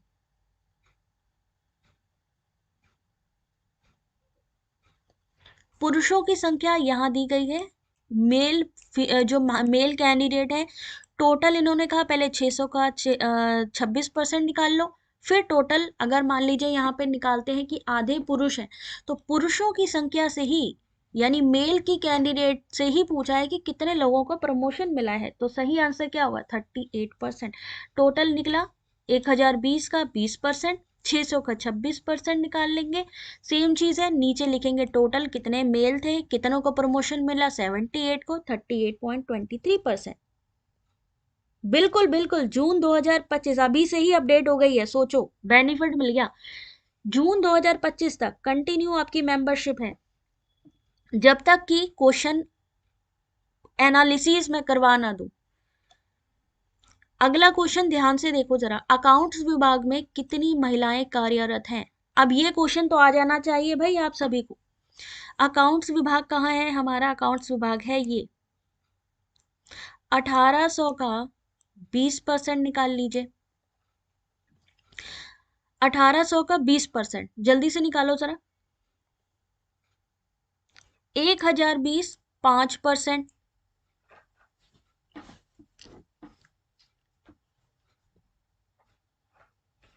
कैसे निकलेगा ये क्वेश्चन, चलो जल्दी से दिखा देती हूँ आपको। 1800 का 20% निकाला, देखते जाओ आंसर 360 निकला। 1800 का टोटल कर्मचारी अकाउंट्स में कितने हैं, फिर अकाउंट्स में जो हमारे कर्मचारी हैं पुरुष, उनका कितना परसेंटेज है, 5% है। तो 5% निकाल लेंगे 1020 का, टोटल हुए कितने 51। तो 360 में 51 को माइनस कर दो। 360 में टोटल हमारे में से जितने भी पुरुष कर्मचारी हैं निकालने के बाद में माइनस कर देंगे तो सही आंसर कितना है 309।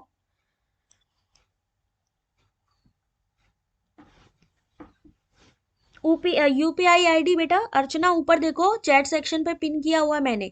जिनको भी जून 2025 एग्जामिनेशन पेपर 1 पढ़ना है, पीवाईक्यू जो आपका थ्योरी क्लासेस है, एमसीक्यू, पीवाईक्यू सारी चीजें, क्विज, तो उन वो सारे लोग अभी देखो यूपीआई मैंने ऊपर मेंशन किया है, अभी 299 का है, आने वाले टाइम में 499 भी हो सकता है। तो अभी तो डिस्काउंट है 299 है भाई, तो जल्दी से 299 से मेंबरशिप ले लीजिए। ये क्वेश्चन समझ में आ गया, अब इजी लग रहा है भाई वाह। तो क्या करना है, टोटल कर्मचारियों की संख्या निकाल लो। देखो सबसे बड़ी बात पता है क्या होती है, हम लोग ना 1800 का जब हम लोगों के लिखा जाता है ना 20%, तो हम लोग ना ये 1800 का मल्टीप्लाई करने लग जाते हैं, 20 का मल्टीप्लाई करने लगते हैं, फिर डिवाइड करने लगते हैं। इतना लेंदी कैलकुलेशन करना ही नहीं है। डबल जीरो को यहाँ से हटा दो, डबल जीरो यहाँ से हटा दो, अब हमारा नीचे का ऊपर का मुद्दा हट गया। यानी अब हमको सिंपल सा 18 इंटू 2 करना है। ये जल्दी होगा कि नहीं होगा, ये जल्दी होगा कि नहीं होगा, ये कैलकुलेशन जल्दी होगा, या इसको डिवाइड, या फिर ऐसे कर दो 1800 लिखा है, 20 लिखा है, 100 लिखा है, तो 20 का टेबल पढ़ो, 20 का टेबल पढ़ोगे 5, 100 कितनी बार में आया 5, और 5 से इसको डिवाइड कर दो। सिंपल सा है, या तो आप इसको डबल जीरो अपने आप से हटा दो, कट कर दो इससे 2 डिजिट में, या फिर इसको डिवाइड करो, जो इजी लगे। देखो वहां पर उनको कोई मतलब नहीं है कि आपने किसी भी क्वेश्चन को कैसे सॉल्व किया, उससे कोई मतलब नहीं है उनको, किससे मतलब है, आंसर से। अपनी रफ शीट, कुछ लोग पता है क्या करते हैं, क्वेश्चन अच्छे से सॉल्व करते हैं बट रफ शीट इतनी गड़बड़ा देते हैं ना कि अगर उनको मान लीजिए किसी क्वेश्चन का ऑप्शन दोबारा देखना है तो वो देख नहीं पाते। तो अपनी रफ शीट जो है उसमें अपना नेम रोल नंबर जितना साफ साफ लिखते हो ना, सेम उतना ही साफ अपने क्वेश्चंस को भी लिखना। जीरो जीरो हटा के देखो कितना इजी मेथड है सॉल्व करने का। अच्छा क्या होता है कि हम लोग कंफ्यूज हो जाते हैं, मैम पता नहीं कितना लंबा क्वेश्चन है, कुछ नहीं होता भाई, सिंपल सा इससे एवरेज पूछते हैं, सम यानी जोड़ना पूछते हैं, सब्ट्रैक्शन यानी अंतर पूछते हैं, या रेशियो पूछते हैं। यही 3-4 चीजें तो होती हैं, बेसिक मैथ ही तो पूछते हैं, ठीक है ना। मम्मी ना इसी महीने ले लेना, ठीक है बेटा 299, क्योंकि फरवरी जैसे ही क्लासेस स्टार्ट करूंगी फिर वहां पर 499 हो जाएगा। आ गया ना समझ में, अब तो डर नहीं लग रहा होगा। चलो अगला क्वेश्चन, डीआई निपटा दी आपकी। अपने हित को अनुचित रूप से बढ़ावा देने के लिए वैज्ञानिक अनुसंधान जो होता है उसे हम क्या कहते हैं। चलो थोड़ा सा दिमाग की सेटिंग यहां लाओ। Use of scientific research to promote one's own cause inappropriately is described as a DI question. जिसको जिसको समझ में आ गई जल्दी से एक बार थम्स अप कर दो, समझ में आ गई। अब डर तो नहीं लग रहा किसी को, 1-2 बार प्रैक्टिस करोगे सब समझ में आएगा।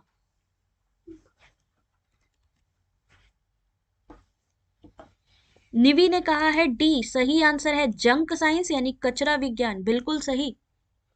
आपके पीवाईक्यू में क्वेश्चन आया हुआ है, कचरा विज्ञान। अपने हित को अनुचित रूप से बढ़ावा देने के लिए वैज्ञानिक अनुसंधान करना कचरा विज्ञान कहलाता है। किसी शोध में प्रतिभागियों की कौन सी श्रेणियां हैं, समझ में आ गया ना। जिसको नहीं आया एक बारी रिपीट करके देख लेना, सब समझ में आएगा।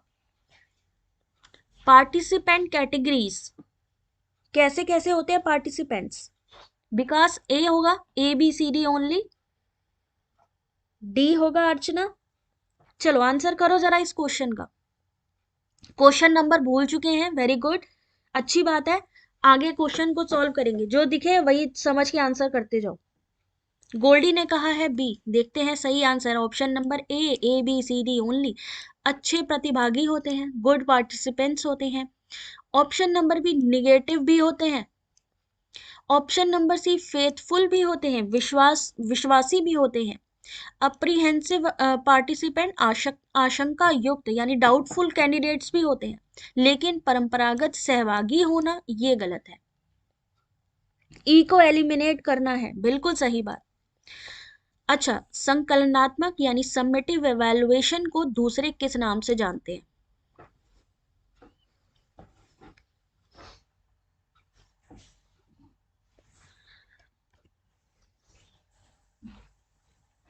अभी ये पीडीएफ आप लोगों को टेलीग्राम पर शेयर करने वाली हूँ, ठीक है? क्वेश्चन को उठाकर एक बार देखना कि डीआई का क्वेश्चन क्या था और हमने किस तरीके से उसको सॉल्व किया, ठीक है? जय हिंद भारती बेटा, थोड़ा लेट हो गए क्योंकि अब जल्दी ही एंड कर रहे हैं। अभी की क्लास का रात की क्लास अलग से होगी, उसके लिए भी तैयार रहिएगा। तो सही आंसर ऑप्शन नंबर डी, प्रभाव मूल्यांकन, इम्पैक्ट एवेलुएशन। संकल्पनात्मक यानी समेटिव एवेलुएशन को हम इम्पैक्ट एवेलुएशन भी कहते हैं। किसी निश्चित मूलधन पर 5% वार्षिक की दर से 5 वर्ष का साधारण ब्याज उतने ही मूलधन पर 4 वर्ष के लिए 4% वार्षिक दर की साधारण ब्याज से 900 अधिक है तो मूलधन कितना है? मान लीजिए सिंपल इंटरेस्ट पूछ लिया, कैसे सॉल्व करेंगे सिंपल इंटरेस्ट? दो तीन चीजें आती हैं। सिंपल इंटरेस्ट आता है, एवरेज निकालने का क्वेश्चन आता है, ब्लड रिलेशन से आता है, आपका स्पीड से आता है, पाइप वाला क्वेश्चन आता है। इस तरीके के क्वेश्चन ही बीच बीच में पूछे जाते हैं, बट आंसर जरूरी नहीं है इतना टफ हो। तो क्या करेंगे हम, 5% का वार्षिक की दर से 5 वर्ष का साधारण ब्याज और 4 वर्ष पे 4 वर्ष का यानी सिंपल इंटरेस्ट निकाल लेंगे। यहाँ पे पी की वैल्यू, मूलधन हमें नहीं पता है, तो रेट और टाइम। P5 क्या है, रेट एंड टाइम ऊपर वाले स्टेटमेंट से। सेम ऐसे ही 4% रेट और टाइम माइनस करेंगे उन दोनों का, कितना अधिक है 900। सेम चीज कर लेंगे, 5 × 5 कितना हुआ 25, 4 × 4 कितना हुआ 16। पी की वैल्यू निकालनी है, पी की वैल्यू निकलेगी कितनी 10,000,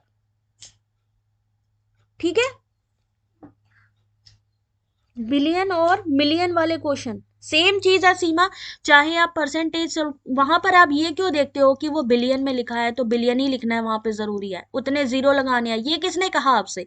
या यहाँ पे आपसे परसेंटेज लिखा जाए 0 0, ये किसने कहा? आप सिर्फ अगर मान लीजिए लिखा जाए 25 बिलियन, आप 25 ही उठाइए ना, बिलियन ट्रिलियन कुछ भी आए, मिलियन आए, उनको नहीं ध्यान देना है, हमने शॉर्ट फॉर्म से करना है। अगर हमारे पास 25 लिखा है तो 25 बिलियन में 0 0 लगा के सॉल्व नहीं करने हैं। सेम तरीके से सॉल्व होगा जैसे अभी मैंने आपको परसेंटेज बताया है, कुछ डिफरेंस नहीं है, उसको लगाना ही नहीं आगे। हाँ, जब आंसर आएगा तो उसमें आएगी आपकी वैल्यू। सिंपल से क्वेश्चंस है। क्लाउड कंप्यूटिंग क्या है? उनको ये मतलब थोड़ी ना है आपका मैंने क्या कहा, उनको ये मतलब है कि आपका आंसर आना चाहिए, तो आप उसको जितने शॉर्ट मेथड से करोगे ना उतना अच्छा है। अब लाखों में लिखा है, मान लीजिए कोई संख्या लिखी है, मान लीजिए 100 लिखा है लाखों में, अब हम लाखों का मतलब थोड़ी ना कि उसमें लाख लगा देंगे, हम तो 100 ही उठाएंगे, क्योंकि हमें तो उसी का ही आंसर चाहिए। अगर स्टार्टिंग की, मान लीजिए आप आंसर जब निकालते हो, स्टार्टिंग की अगर 2 डिजिट आपके ऑप्शन में मैच कर रही है, तुरंत टिक करो उसको। क्लाउड कंप्यूटिंग क्या चीज होती है? सही आंसर है सी, वे कंप्यूटिंग पेरिफेरल स्रोत जो कि मांग सुगम्य हो सकते हैं, जैसे किसी अनुपयोगी यूटिलिटी से समय पर विद्युत, क्लाउड कंप्यूटिंग कहलाती है। सी आंसर बिल्कुल सही। नेक्स्ट क्वेश्चन, जो कि आपको विंडोज डेस्कटॉप परिवेश के प्रबंधन करने की अनुमति देता है। Which of the following feature that allow you to manage the window desktop environment?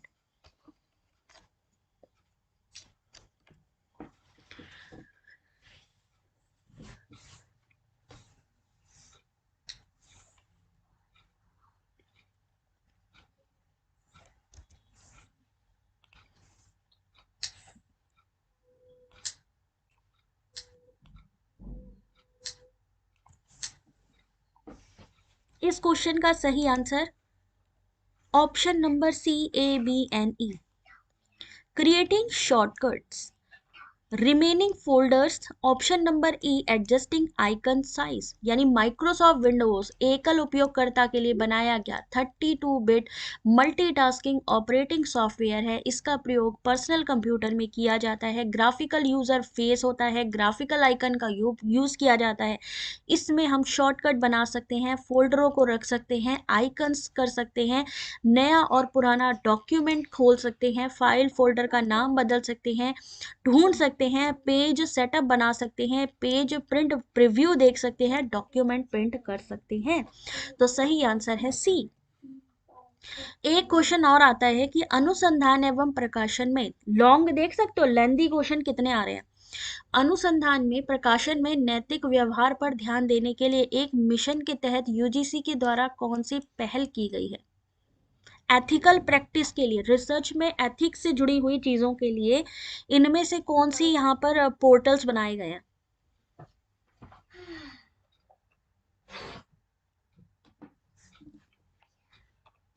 आपने कहा ऑप्शन नंबर बी, देखते हैं सही answer option number C, BCND। B, मूल्य प्रवाह।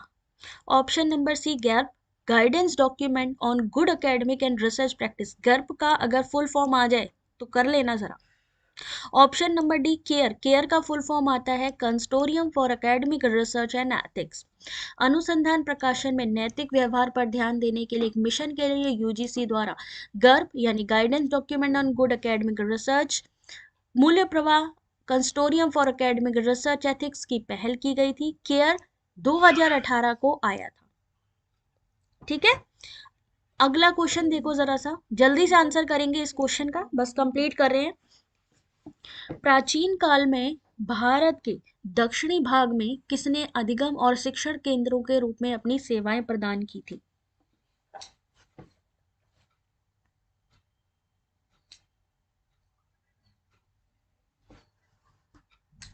अग्रहार, घटिका, ब्रह्मपुरी या मक्तब। ये क्वेश्चन ऑलरेडी एग्जाम में आए हुए क्वेश्चन है। डीआई भी मैंने लेटेस्ट पैटर्न वाली कराई है, यानी जो एग्जाम में आ रही है इस समय। ध्यान से देखिए, option number D, ABC only, यानी ऑप्शन नंबर ए अग्रहार, ऑप्शन नंबर बी घटिका, ऑप्शन नंबर सी ब्रह्मपुरी। प्राचीन काल में भारत के दक्षिणी भाग में किसने लर्निंग और टीचिंग केंद्र के रूप में अपनी सुविधाएं दी, तो अग्रहार, घटिका और ब्रह्मपुरी। संप्रेषण में प्रतिरूप किसके आधार पर होते हैं। ये क्वेश्चन बहुत बार एग्जाम में आया हुआ क्वेश्चन है, इसलिए पूछना जरूरी है। अब आ रहे हैं आंसर, वेरी गुड। कल किनका किनका एग्जाम है भाई, जिनका भी एग्जाम है सबसे पहला काम उनका क्या है कि क्वेश्चंस को जैसे जैसे आप सॉल्व करके आएंगे शेयर करेंगे हमारे साथ में, ठीक है। जिसका भी कल एग्जाम हो, in communication paradigms are the basis of. Thank you Mamina. देखो बेटा, सही आंसर ऑप्शन नंबर बी, विन्यास क्रमी। किसी संदेश, डेटा या सूचना को एक व्यक्ति से दूसरे व्यक्ति तक स्थानांतरित करना संप्रेषण। संप्रेषण कैसा होता है, communication, verbal, non verbal. Verbal में क्या क्या चीजें आती है, नॉन वर्बल में। तो ये प्रतिरूप कैसा है, विन्यास क्रमी। कल एग्जाम है फर्स्ट शिफ्ट, अरे वाह ममीना, कल क्वेश्चन पेपर शेयर करना है बेटा, ध्यान रखना।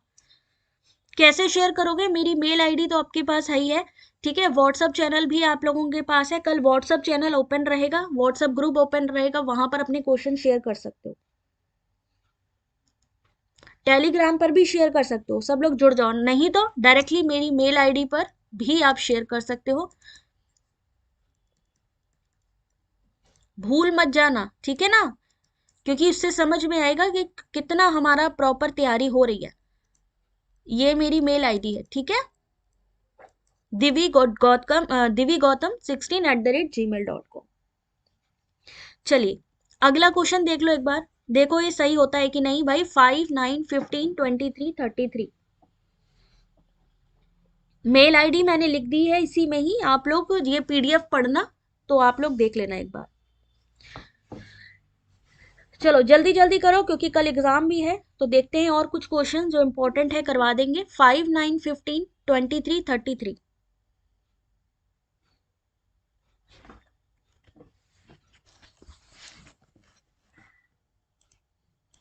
और इस क्वेश्चन का जो सही आंसर है ऑप्शन नंबर बी 45। सुरेश बिल्कुल करेक्ट आंसर है। सबसे पहले क्या देखना है, इन दोनों के बीच में गैप, 5 और 9 के बीच में है 4 का गैप, और यही चीज आगे बढ़ रही है, यानी दो दो गैप और आगे बढ़ रहे हैं, तो सही आंसर क्या होगा, ऑप्शन नंबर बी। इनमें से कौन सा क्षेत्र भारत के कुल विद्युत उत्पादन में अधिकतम योगदान करता है, यानी किसमें सबसे ज्यादा, अगर हम बात करें कि हम जो इलेक्ट्रिकल प्रोडक्शन करते हैं या बिजली जो पैदा होती है, उत्पादित होती है, उसमें सबसे ज्यादा किसका यूज किया जाता है, न्यूक्लियर का, थर्मल का, रिन्यूएबल का, या हाइड्रो का।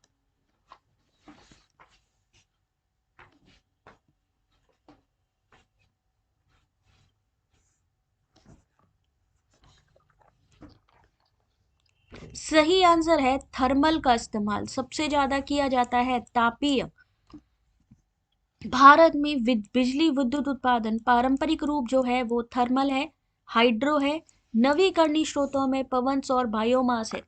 बिल्कुल बिजली उत्पादन का लगभग 75% आपका थर्मल से होता है,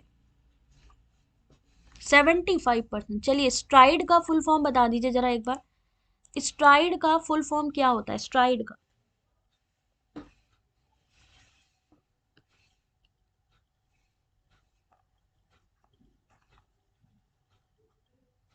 scheme for technical review of institutions, direct establishment, scheme for transdisciplinary research for India's developing economy, sanitization for transdisciplinary research for information and digital education, school for technological research for institution development and entrepreneurship।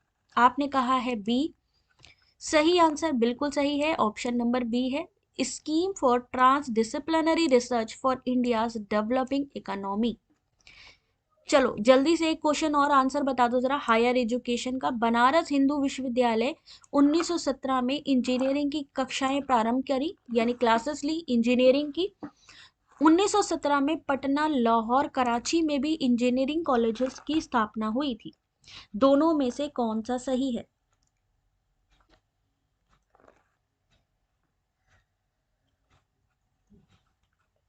Mansi बिल्कुल सही है, option number ए, दोनों ही सही हैं। 1917 में बनारस जो Hindu university थी, जो बनारस यूनिवर्सिटी थी, उसमें इंजीनियरिंग क्लासेस 1917 में स्टार्ट हुई। पटना, लाहौर, कराची में भी 1917 में इंजीनियरिंग कॉलेजेस की स्थापना हुई। 1915 का बीएचयू अधिनियम पारित किया गया था। 1916 में बीएचयू यानी बनारस हिंदू विश्वविद्यालय बना, किसके द्वारा बनाया गया, मदन मोहन मालवीय के द्वारा।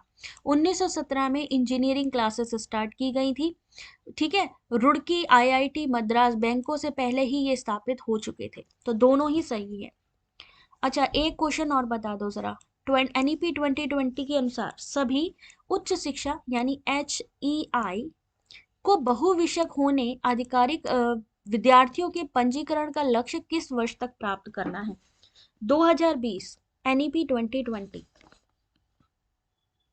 बिमल 16 को है, क्वेश्चन जरूर बताने हैं, ठीक है ना भाई।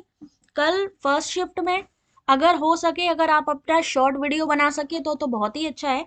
वहीं पर ही अपना सेल्फी वगैरह बना लेना, अगर कोई साथ में जा रहा हो वो भी शेयर कर सकते हो। और अगर क्वेश्चन पेपर शेयर कर दो तो बहुत ही अच्छी बात है, याद रखना जो जो करते जाना। सही आंसर है ऑप्शन नंबर ए, 2040। बिल्कुल सही बात है। 2020 एनईपी के अनुसार सभी उच्च शिक्षण संस्थानों को 2040 तक मल्टी डिसिप्लिनरी बनाने की बात की गई है। वहीं जो हमारा व्यावसायिक शिक्षा सहित उच्चतर शिक्षा में सकल नामांकन अनुपात है वो 26.3% है 2018 में, लेकिन 2035 तक हायर एजुकेशन का जो एनरोलमेंट है 50% करना है, ठीक है। 2035 तक, हाँ हाँ, पिछली क्लासेस आप पढ़ सकते हो, कोई टेंशन नहीं है, पीडीएफ अवेलेबल है, वेबसाइट पर सारी चीजें अवेलेबल है। अगला क्वेश्चन, इनमें से कौन सी वीडियो कॉन्फ्रेंसिंग टूल है, video conferencing tool, Skype, Piktochart, blue jeans meeting, या जैबर, माइंड मिस्टर। जब तक क्लासेस स्टार्ट हो रही हैं आप लोगों ने दो काम करने हैं। पहली बात तो जो डेली बेसिस पे क्वेश्चन पेपर के एनालिसिस होंगे वो जरूर देखना, पता चलेगा कि किस तरीके के क्वेश्चंस आ रहे हैं एग्जाम में। दूसरी चीज है कि जो ऑलरेडी पीडीएफ अवेलेबल है हमारे टेलीग्राम पे, हमारी वेबसाइट पे, उनको पढ़ना शुरू कर दो। होता क्या है इसे हम क्या कहते हैं पता है? जब हम कोई चीज पढ़ के आते हैं, हम पढ़ रहे हैं और उसी से रिलेटेड जब हम पढ़ाई करते हैं ना, तो वो आपके बहुत अच्छी तरीके काम आती है, एक तरीके से फ्लिप्ड क्लासरूम का काम करती हैं वो, जब हम पढ़ के आते हैं कोई चीज, है ना। तो सही आंसर है सी, यानी ACND। ए यानी ए स्काई, सी यानी ब्लू जीन्स मीटिंग, और ऑप्शन नंबर डी जैबर। सही answer option number C, video conferencing के लिए स्काइप है। याद रखो स्काइप किसके लिए, ए से ही आपका आंसर देखो यहां से निकल आएगा, Skype, Jabber, Blue jeans meeting. अगला क्वेश्चन, इनमें से कौन से कम्युनिकेशन के क्लासिफिकेशंस है?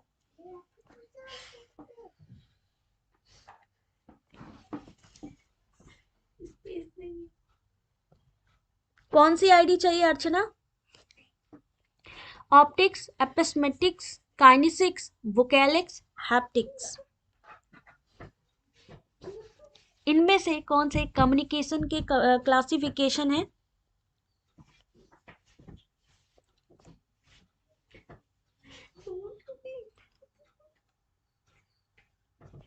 सही आंसर है सी, यानी CDE ओनली।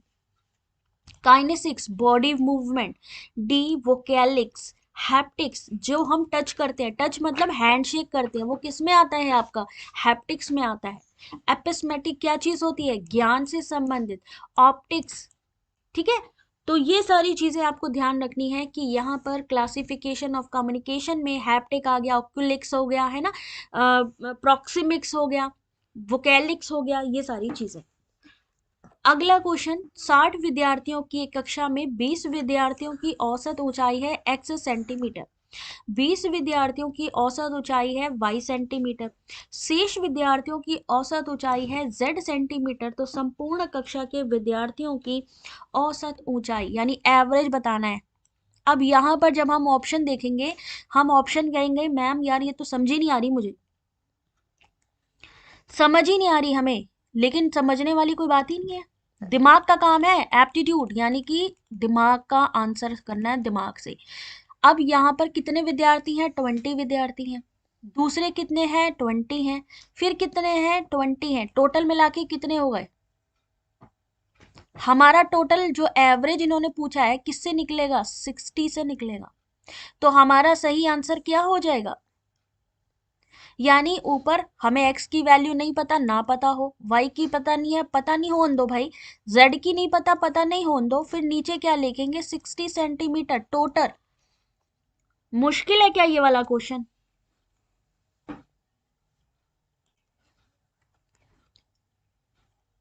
सेम चीज है यहाँ पे, सेम चीज हमने करी, क्या होगा, ऑप्शन नंबर डी, यानी डिवाइड कर दिया गया है इसको भी और आगे।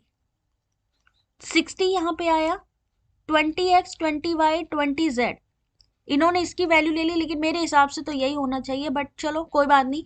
यहाँ पर इन्होंने तीनों की वैल्यू x प्लस वाई, जबकि यहाँ पर, अच्छा सॉरी सॉरी, हाँ यहाँ पे विद्यार्थी बोले गए, एक मिनट होल्ड करो भाई, यहाँ पे मेरे से ही गलती हुई है।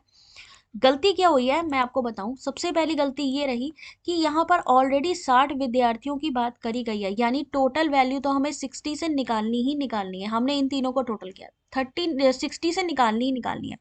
इन्होंने लिखा 20 विद्यार्थियों की औसत ऊंचाई है x सेंटीमीटर, 20 यहाँ हो गया, 20 विद्यार्थी यहाँ हो गया, 20 विद्यार्थी यहाँ हो गया, इसीलिए यहाँ पर गड़बड़ हुआ। तो डिवाइड करेंगे इसको तो हमारा कितना आंसर आएगा, x plus Y plus Z और 3 सेंटीमीटर।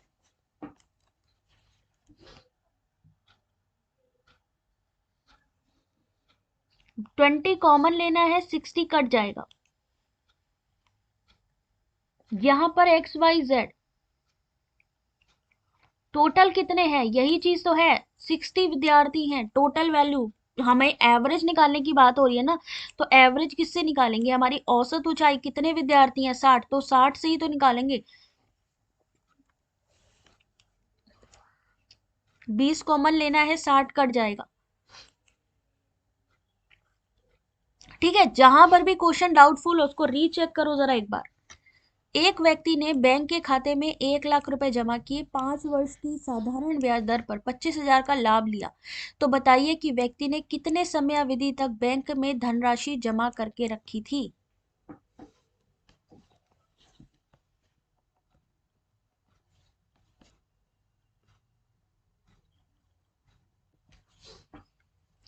जिसका भी एडमिट कार्ड डाउनलोड ना हो पा रहा हो, ठीक है, जिसका भी एडमिट कार्ड डाउनलोड नहीं हो पा रहा है उस चीज़ का ध्यान रखिएगा। मैंने जो मेल आईडी दी है ऑलरेडी हमारे होम सेक्शन पर भी मिल जाएगी आपको, ठीक है।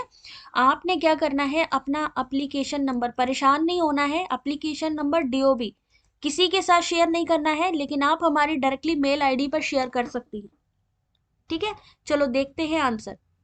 सही आंसर देखिए कितना है यहाँ पर, प्रॉफिट कितना है, 25,000 का प्रॉफिट है। 25,000 का प्रॉफिट लिखा, 1 लाख रुपए जमा कर दिए, 5% का यहाँ पे हमारा कितना है आपका रेट ऑफ इंटरेस्ट है, लेकिन समय हमें पता नहीं है, इसलिए एक्स की वैल्यू तो डिवाइड करोगे, एक्स की वैल्यू निकलेगी 5 साल। यहां तक समझ में आया, क्वेश्चन समझ में आया।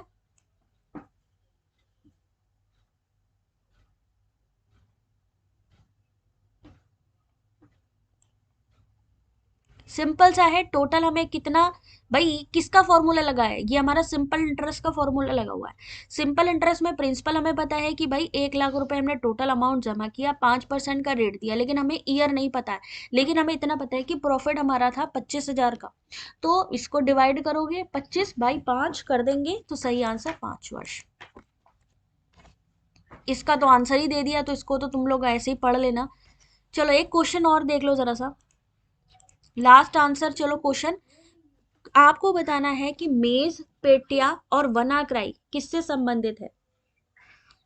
डीआई के क्वेश्चन जिसको नहीं आ रहे हैं ना, आज की क्लास देख लेना स्टार्टिंग में, ठीक है। प्रॉपर आपको क्वेश्चंस और उसके आंसर समझ में आने लग जाएंगे, जिनको भी पहले से नहीं आ रहे थे।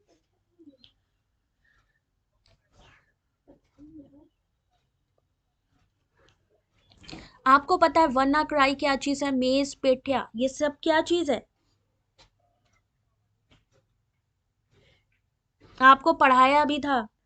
साइबर हमले बताए थे आपको, साइबर अटैक्स पढ़ाया था, क्या चीज होती है, ये सारे साइबर हमले हैं। Maze, Petya, WannaCry, ransomware, malware, fileless attack, phishing, zero day, X point आदि साइबर हमलों से संबंधित है। साइबर हमले का एक प्रकार का अपराध जो कंप्यूटर के माध्यम से किया जाता है, साइबर अटैक्स। ये वाला क्वेश्चन आप लोग पढ़ लेना, पढ़ा हुआ क्वेश्चन है वैसे तो, आपको सिर्फ बताना है कि इनमें से कौन सा गलत कौन सा सही है, बट क्योंकि अब ज्यादा टाइम नहीं लेते हैं तो इसको आप लोग, हाँ ये क्वेश्चन इंपॉर्टेंट है, एक बार इसको देख लो जरा। यहाँ पर सोलर एनर्जी सिस्टम और उसके फंक्शंस की बात की गई है, ये एक बार मिला लो, क्योंकि आपसे सोलर स्टिल से और सोलर पॉन्ड से क्वेश्चन ऑलवेज पूछा जाता है कि ये क्या होते हैं। तो solar still, solar grills, solar ponds और सोलर ओवेंस,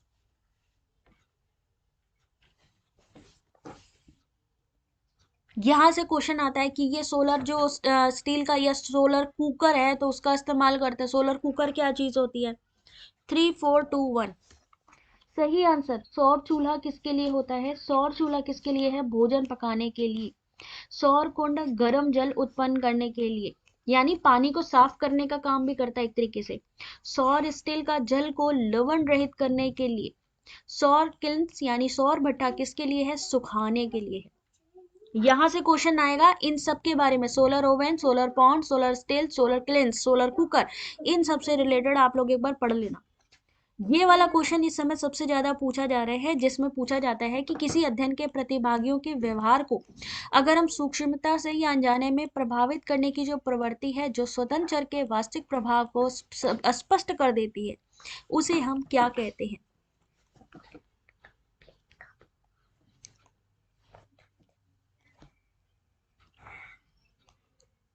अगर हमें पता है कि हमारे स्वतंत्र चर का जो वास्तविक प्रभाव है उसको स्पष्ट किया, हटा दिया जा रहा है, प्रॉपर हमारे पास आ नहीं रहा, तो क्या हो जाएगा, एक्सपेरिमेंटल बायस, यानी पूर्वाग्रह आ जाएगा। इस क्वेश्चन का सही आंसर कई बार पूछा जा चुका है, प्रयोगकर्ता का पूर्वाग्रह, प्रतिभागी का पूर्वाग्रह, तो याद रखिएगा यहां से क्वेश्चन आएगा आपका। एक क्वेश्चन ये कर लो जरा, समवर्तन, वासु, रुद्र, आदित्य, ये उस दिन मैंने आप लोगों से पूछा था कि कौन सी डिग्री कितने सालों में मिलती है। वालेकुम अस्सलाम रहनुमा, आंसर करो सबाना, रीना। अब तो लास्ट मोमेंट पे आ गए हैं आप लोग, एक बार इस क्वेश्चन को दोबारा देख लेना। ये पूरा वीडियो, क्योंकि मैंने डीआई को कैसे सॉल्व करना है उसका तरीका पूरा बताया हुआ है इसमें, सिंपल सा है। निवेदिता ने आंसर भी कर दिया, ऑप्शन नंबर 3 बिल्कुल सही आंसर है, ऑप्शन नंबर सी। समावर्तन, समावर्तन क्या है? कन्वोकेशन, जो सबसे लास्ट में होता है, दीक्षांत समारोह जिसको कहते हैं। वासु क्या चीज होती है? वासु जो हम 24 साल में अपनी डिग्री कंप्लीट करते हैं और किसी दो वेद को अध्ययन करते हैं। रुद्र क्या चीज है? रुद्र हमारा 36 साल अगर हम पढ़ाई कर रहे हैं और 3 वेदों का अध्ययन करते हैं, 24 36 और ये हो गया हमारे 48 साल। और ये आपके 4 साल चारों वेदों को जानता है, वो कौन है? आदित्य। कुछ डरने की जरूरत नहीं है, जो जो चीज कराई जा रही है सब ध्यान में है। बस जो चीजें इस समय है, जैसे अब ये है, मान लो अगर आ गया तो एक बारी पढ़ लेना। ईयर याद रखना, 24 36 48, 24 में रुद्र, 36 में वासु, 48 में समावर्तन। 2 3 4, सिंपल सा है, कुछ नहीं है। अच्छा एक क्वेश्चन देखो ध्यान से। एक सेल्समैन है, 300 किलोमीटर प्रति घंटे की गति से दिल्ली से अंबाला यात्रा करता है, 90 की गति से वापस आ रहा है, 30 की गति से गया, 90 की गति से आया। यदि यात्रा में 8 घंटे लग गए उसकी, तो उसके द्वारा तय की गई कुल दूरी कितनी है? आज के इस वीडियो में आपको डीआई का, रीजनिंग का, मैथ्स के क्वेश्चन दिखेंगे। इसके लिए भी एक फॉर्मूला है सिंपल सा। जब भी आपसे दूरी पूछी जाए कि कुल दूरी कितनी है, तो क्या करेंगे? ये फॉर्मूला लगा देंगे। एक तरफ गए एक तरफ आए, यानी कितना हुआ? 2 इंटू कितना गए कितना आए, 90 × 30। और नीचे इन्हीं को ही क्या करना है? प्लस कर देना है। ये जो 3 लिखा है इसको सही कर लेना, ये 3 नहीं होगा 30 होगा। यानी ऊपर दोनों का मल्टीप्लाई, नीचे दोनों का प्लस, लेकिन ऊपर वाले में 2 लग जाएगा। डिवाइड करेंगे, कितना हो जाएगा? डिवाइड करिए जरा। किलोमीटर घंटा, कितने घंटे? 45 × 8, 45 से 8 घंटा ही लगा दोनों, तो टोटल कितने किलोमीटर चले? 360 किलोमीटर। सिंपल सा है, औसत गति पता कर लो, फिर टोटल दूरी पता करने के लिए ऑलरेडी लिखा है कि आने जाने में भाई 8 घंटे लग गए, तो टोटल इतने किलोमीटर की गति से गए, कितने किलोमीटर घंटा? 8, टाइम लगा 360, इसका आंसर। फॉर्मूला सिंपल सा याद कर लो इसका। अगर औसत गति पूछी जाए तो नीचे की तो करने की जरूरत ही नहीं है, ठीक है? 360 अरसला, ठीक है ना? चलो अगला क्वेश्चन। ये क्वेश्चन मैंने उस दिन कराया था, देखते हैं आता है कि नहीं आता है। वो अनुसंधान जिसमें या तो अनुसंधानकर्ता या प्रतिभागी को प्रतिभागी के साथ हो रहे व्यवहार के बारे में जानकारी नहीं होती, तो उसे क्या कहते हैं?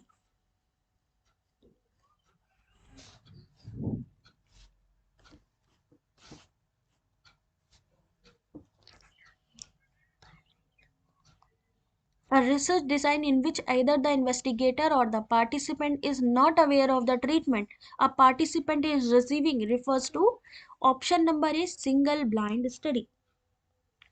पूजा कुमारी का सही आंसर सिंगल ब्लाइंड स्टडी, जिसमें कि या तो वहां पर जो प्रतिभागी है उनके साथ हो रहे व्यवहार के बारे में उनको जानकारी नहीं होती है। एक क्वेश्चन और कर लो, क्योंकि ये आता है कोनोटेशन वाला। बढ़ता अनुक्रम बताइए। इसमें याद रखो, जब बढ़ते वाली बात की जाएगी तो सबसे पहले क्या आएगा?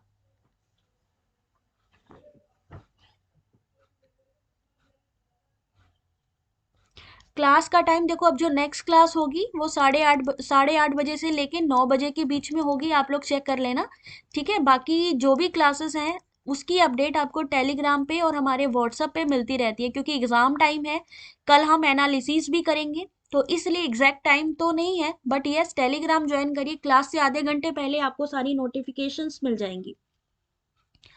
बढ़ता अनुक्रम, तो सबसे पहले यहाँ पर क्या आना चाहिए? सबसे पहले आना चाहिए हमारा पशु। पशु आएगा सबसे पहले, सबसे पहले आएगा ये गाय, बिल्कुल सही है, पशु आएगा सबसे पहले। पशु में क्या होता है? कशेरुकी होते हैं, कशेरुकी में होते हैं क्या आगे? हाँ, मैमल्स हो गए, गोजातीय हो गए और गाय। ऑप्शन नंबर ए होना चाहिए। बढ़ता क्रम में सबसे पहले जो छोटा है उसको लिखना है। यहाँ सही आंसर लिखा है डी, लेकिन ये गलत है। यहां पर ये जो डी आंसर है ना, ये गलत है। सही आंसर ए ही है। बढ़ता क्रम होगा, जो मेन कैटेगरी होगी, बढ़ते क्रम में जो मेन कैटेगरी है, क्योंकि ये सारी चीजें क्या है, एनिमल ही तो है, तो जो मेन कैटेगरी होगी बढ़ते क्रम में सबसे लास्ट में होती है और घटते क्रम में सबसे फर्स्ट होती है। तो मेन कैटेगरी है एनिमल, इसलिए ए सही आंसर है इसका। एक राम एक कार्य को 18 दिन में समाप्त करता है। श्याम दोगुना कुशल है, यानी अगर वो 18 दिन में कंप्लीट कर सकता है, राम एक काम को मान लीजिए 18 दिन में कंप्लीट कर सकता है, तो श्याम दुगुना कुशल है, यानी वो 8 दिन में कर लेगा। तो वो दोनों एक साथ कार्य प्रारंभ करें तो कितने दिन में, उन्हें कार्य समाप्त करने में कितने दिन लगेंगे? एलसीएम ले लो और सॉल्व करो।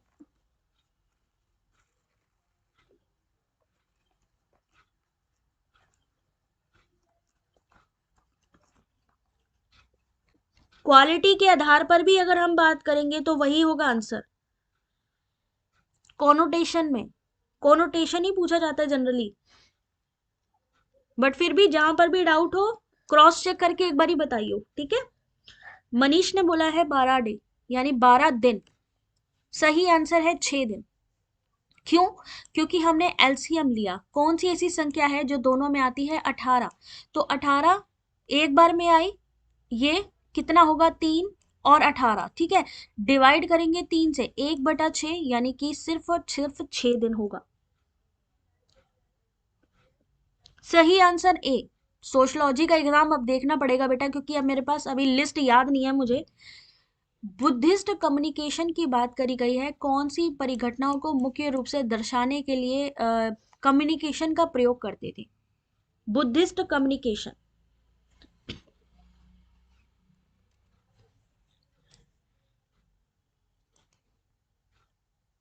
बौद्ध धर्म वाले क्या करते थे? आपको पता है ज्यादातर शांति रहते थे, क्या करते थे? शांति प्रिय थे। तो यहाँ पर उनसे क्वेश्चन है, तो सही आंसर है B, B C and E. B नश्वरता, C human suffering, option number D गैर आत्म, यानी नॉन सेल्फ।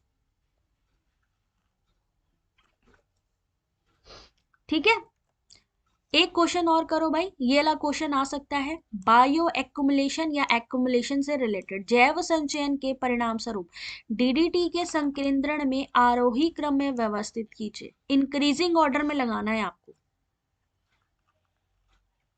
इस तरीके का कुछ क्वेश्चन ऐसे लगेंगे कि न्यू है, जैसे कि ये आप देख रहे होंगे क्वेश्चन, तो उन क्वेश्चन को 2 बार रीड करना, एक बार नहीं 2 बार रीड करना, दूसरी बार में समझ में आ जाएगा। कुछ क्वेश्चन आपके दिमाग से सॉल्व होंगे, किसी क्वेश्चन पेपर में या किसी हो सकता है बुक में भी अवेलेबल ना हो, इसीलिए वो एप्टीट्यूड टेस्ट है। आपने अपने दिमाग से जो ऑप्शन बेस्ट लगता है उसको चूज करना है, और अगर नहीं भी आता तो तुक्का लगा के आना है, पर लगाना जरूर है। सही आंसर देखो, जल निकाय। सबसे पहले क्या आएगा? Water body. फिर आएगा जू प्लांक्टन्स, यानी प्राणी प्लवक। फिर आएगी मछली। फिर आएगा मत्स्य भक्षी पक्षी, यानी जो मछलियों को खाते हैं, फिश ईटिंग बर्ड्स। तो सही आंसर है जैव अक्युमुलेशन से related, option number B, B D A C. जैव संचयन ऐसी प्रक्रिया जिसमें एक जीव अपने पर्यावरण से आहार के रूप में पदार्थ को ग्रहण करता है और अपने शरीर में संग्रहित करता है। तो यानी सबसे पहले क्या आएगा? जल निकाय, फिर प्राणी प्लवक आएगा, और फिर मछली आएगी, फिर मछली को खाने वाले, यानी अपने एनवायरनमेंट में कौन कैसे रहता है उस आधार पे। ठीक है, एक क्वेश्चन और कर लो जरा। मान लीजिए आधार संख्या लिखी है 10, आधार 10 की संख्या मान लीजिए 100 है, तो आधार 6 किस रूप में प्रदर्शित होगा? जब भी आपसे पूछा जाए कि इस बेस में निकालो, तो सिंपल था, उसका एलसीएम निकाल लेना है। किसका? मान लीजिए 100 की संख्या पूछी है, तो 6 का एलसीएम निकाल लो। एलसीएम निकालोगे आंसर हो जाएगा। मान लीजिए 10 नंबर, बेस 10 नंबर 100 है, तो बेस 6 क्या होगा?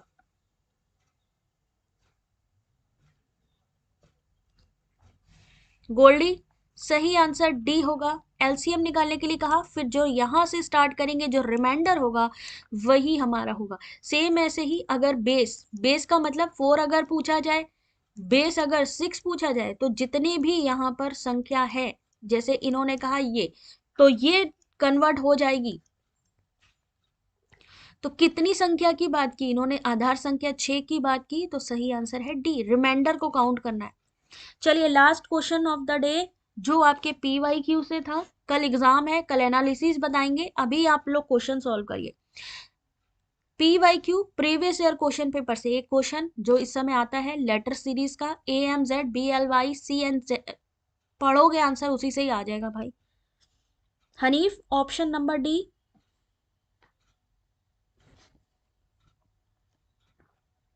ज्यादा से ज्यादा वीडियो को लाइक शेयर करो भाई, चैनल आपका ही है, सब लोगों का चैनल है। रोज कोशिश किया करो कम से कम अपने 5 फ्रेंड्स या 5 आपके ऐसे जो दोस्त जो UGC नेट की तैयारी कर रहे हैं उनको आप ये वीडियो शेयर करो या वो लोग सब्सक्राइब करें, ठीक है ना भाई? थोड़ा सा सपोर्ट करते रहना सब लोग। ध्यान से देखो, ऑप्शन नंबर बी प्लस होता जा रहा है। ए के बाद क्या है? बी, बी के बाद सी, सी के बाद डी, डी के बाद ई, फिर ऐसे ही एम, एम के बाद एल, एन, के, ओ, डिफरेंस होता जा रहा है। डिफरेंस कैलकुलेट करोगे सही आंसर निकलेगा बी, ठीक है भाई? तो यहां पर अभी ये कंप्लीट कर रहे हैं। यहां पर आपके सामने QR कोड है हमारा गूगल पे का, आप पेटीएम, गूगल पे किसी के भी थ्रू मेंबरशिप अगर जून 2024 की लेना चाहते हैं तो ले सकते हैं। अभी लेंगे तो आपको 299 की मिलेगी। जैसे ही एग्जाम आएगा, क्योंकि फरवरी से मैं स्टार्ट करने जा रही हूँ, 1 फरवरी से, तो उस समय जो आपका ये चार्जेस होगा 499 होगा। तो जो 499 नहीं देना चाहते हैं वो 299 अभी ही पे करके जल्दी से ये मेंबरशिप ले लें। साथ ही साथ UPI ID भी लिखी हुई है, आप इससे भी ले सकते हैं। ये PDF अब आपको मिलने वाली है टेलीग्राम पे। मिलते हैं आपसे नेक्स्ट क्लास में, तब तक अपना ध्यान रखें and all the very best जिनका भी कल एग्जाम है। Thank you so much, God bless you, take care.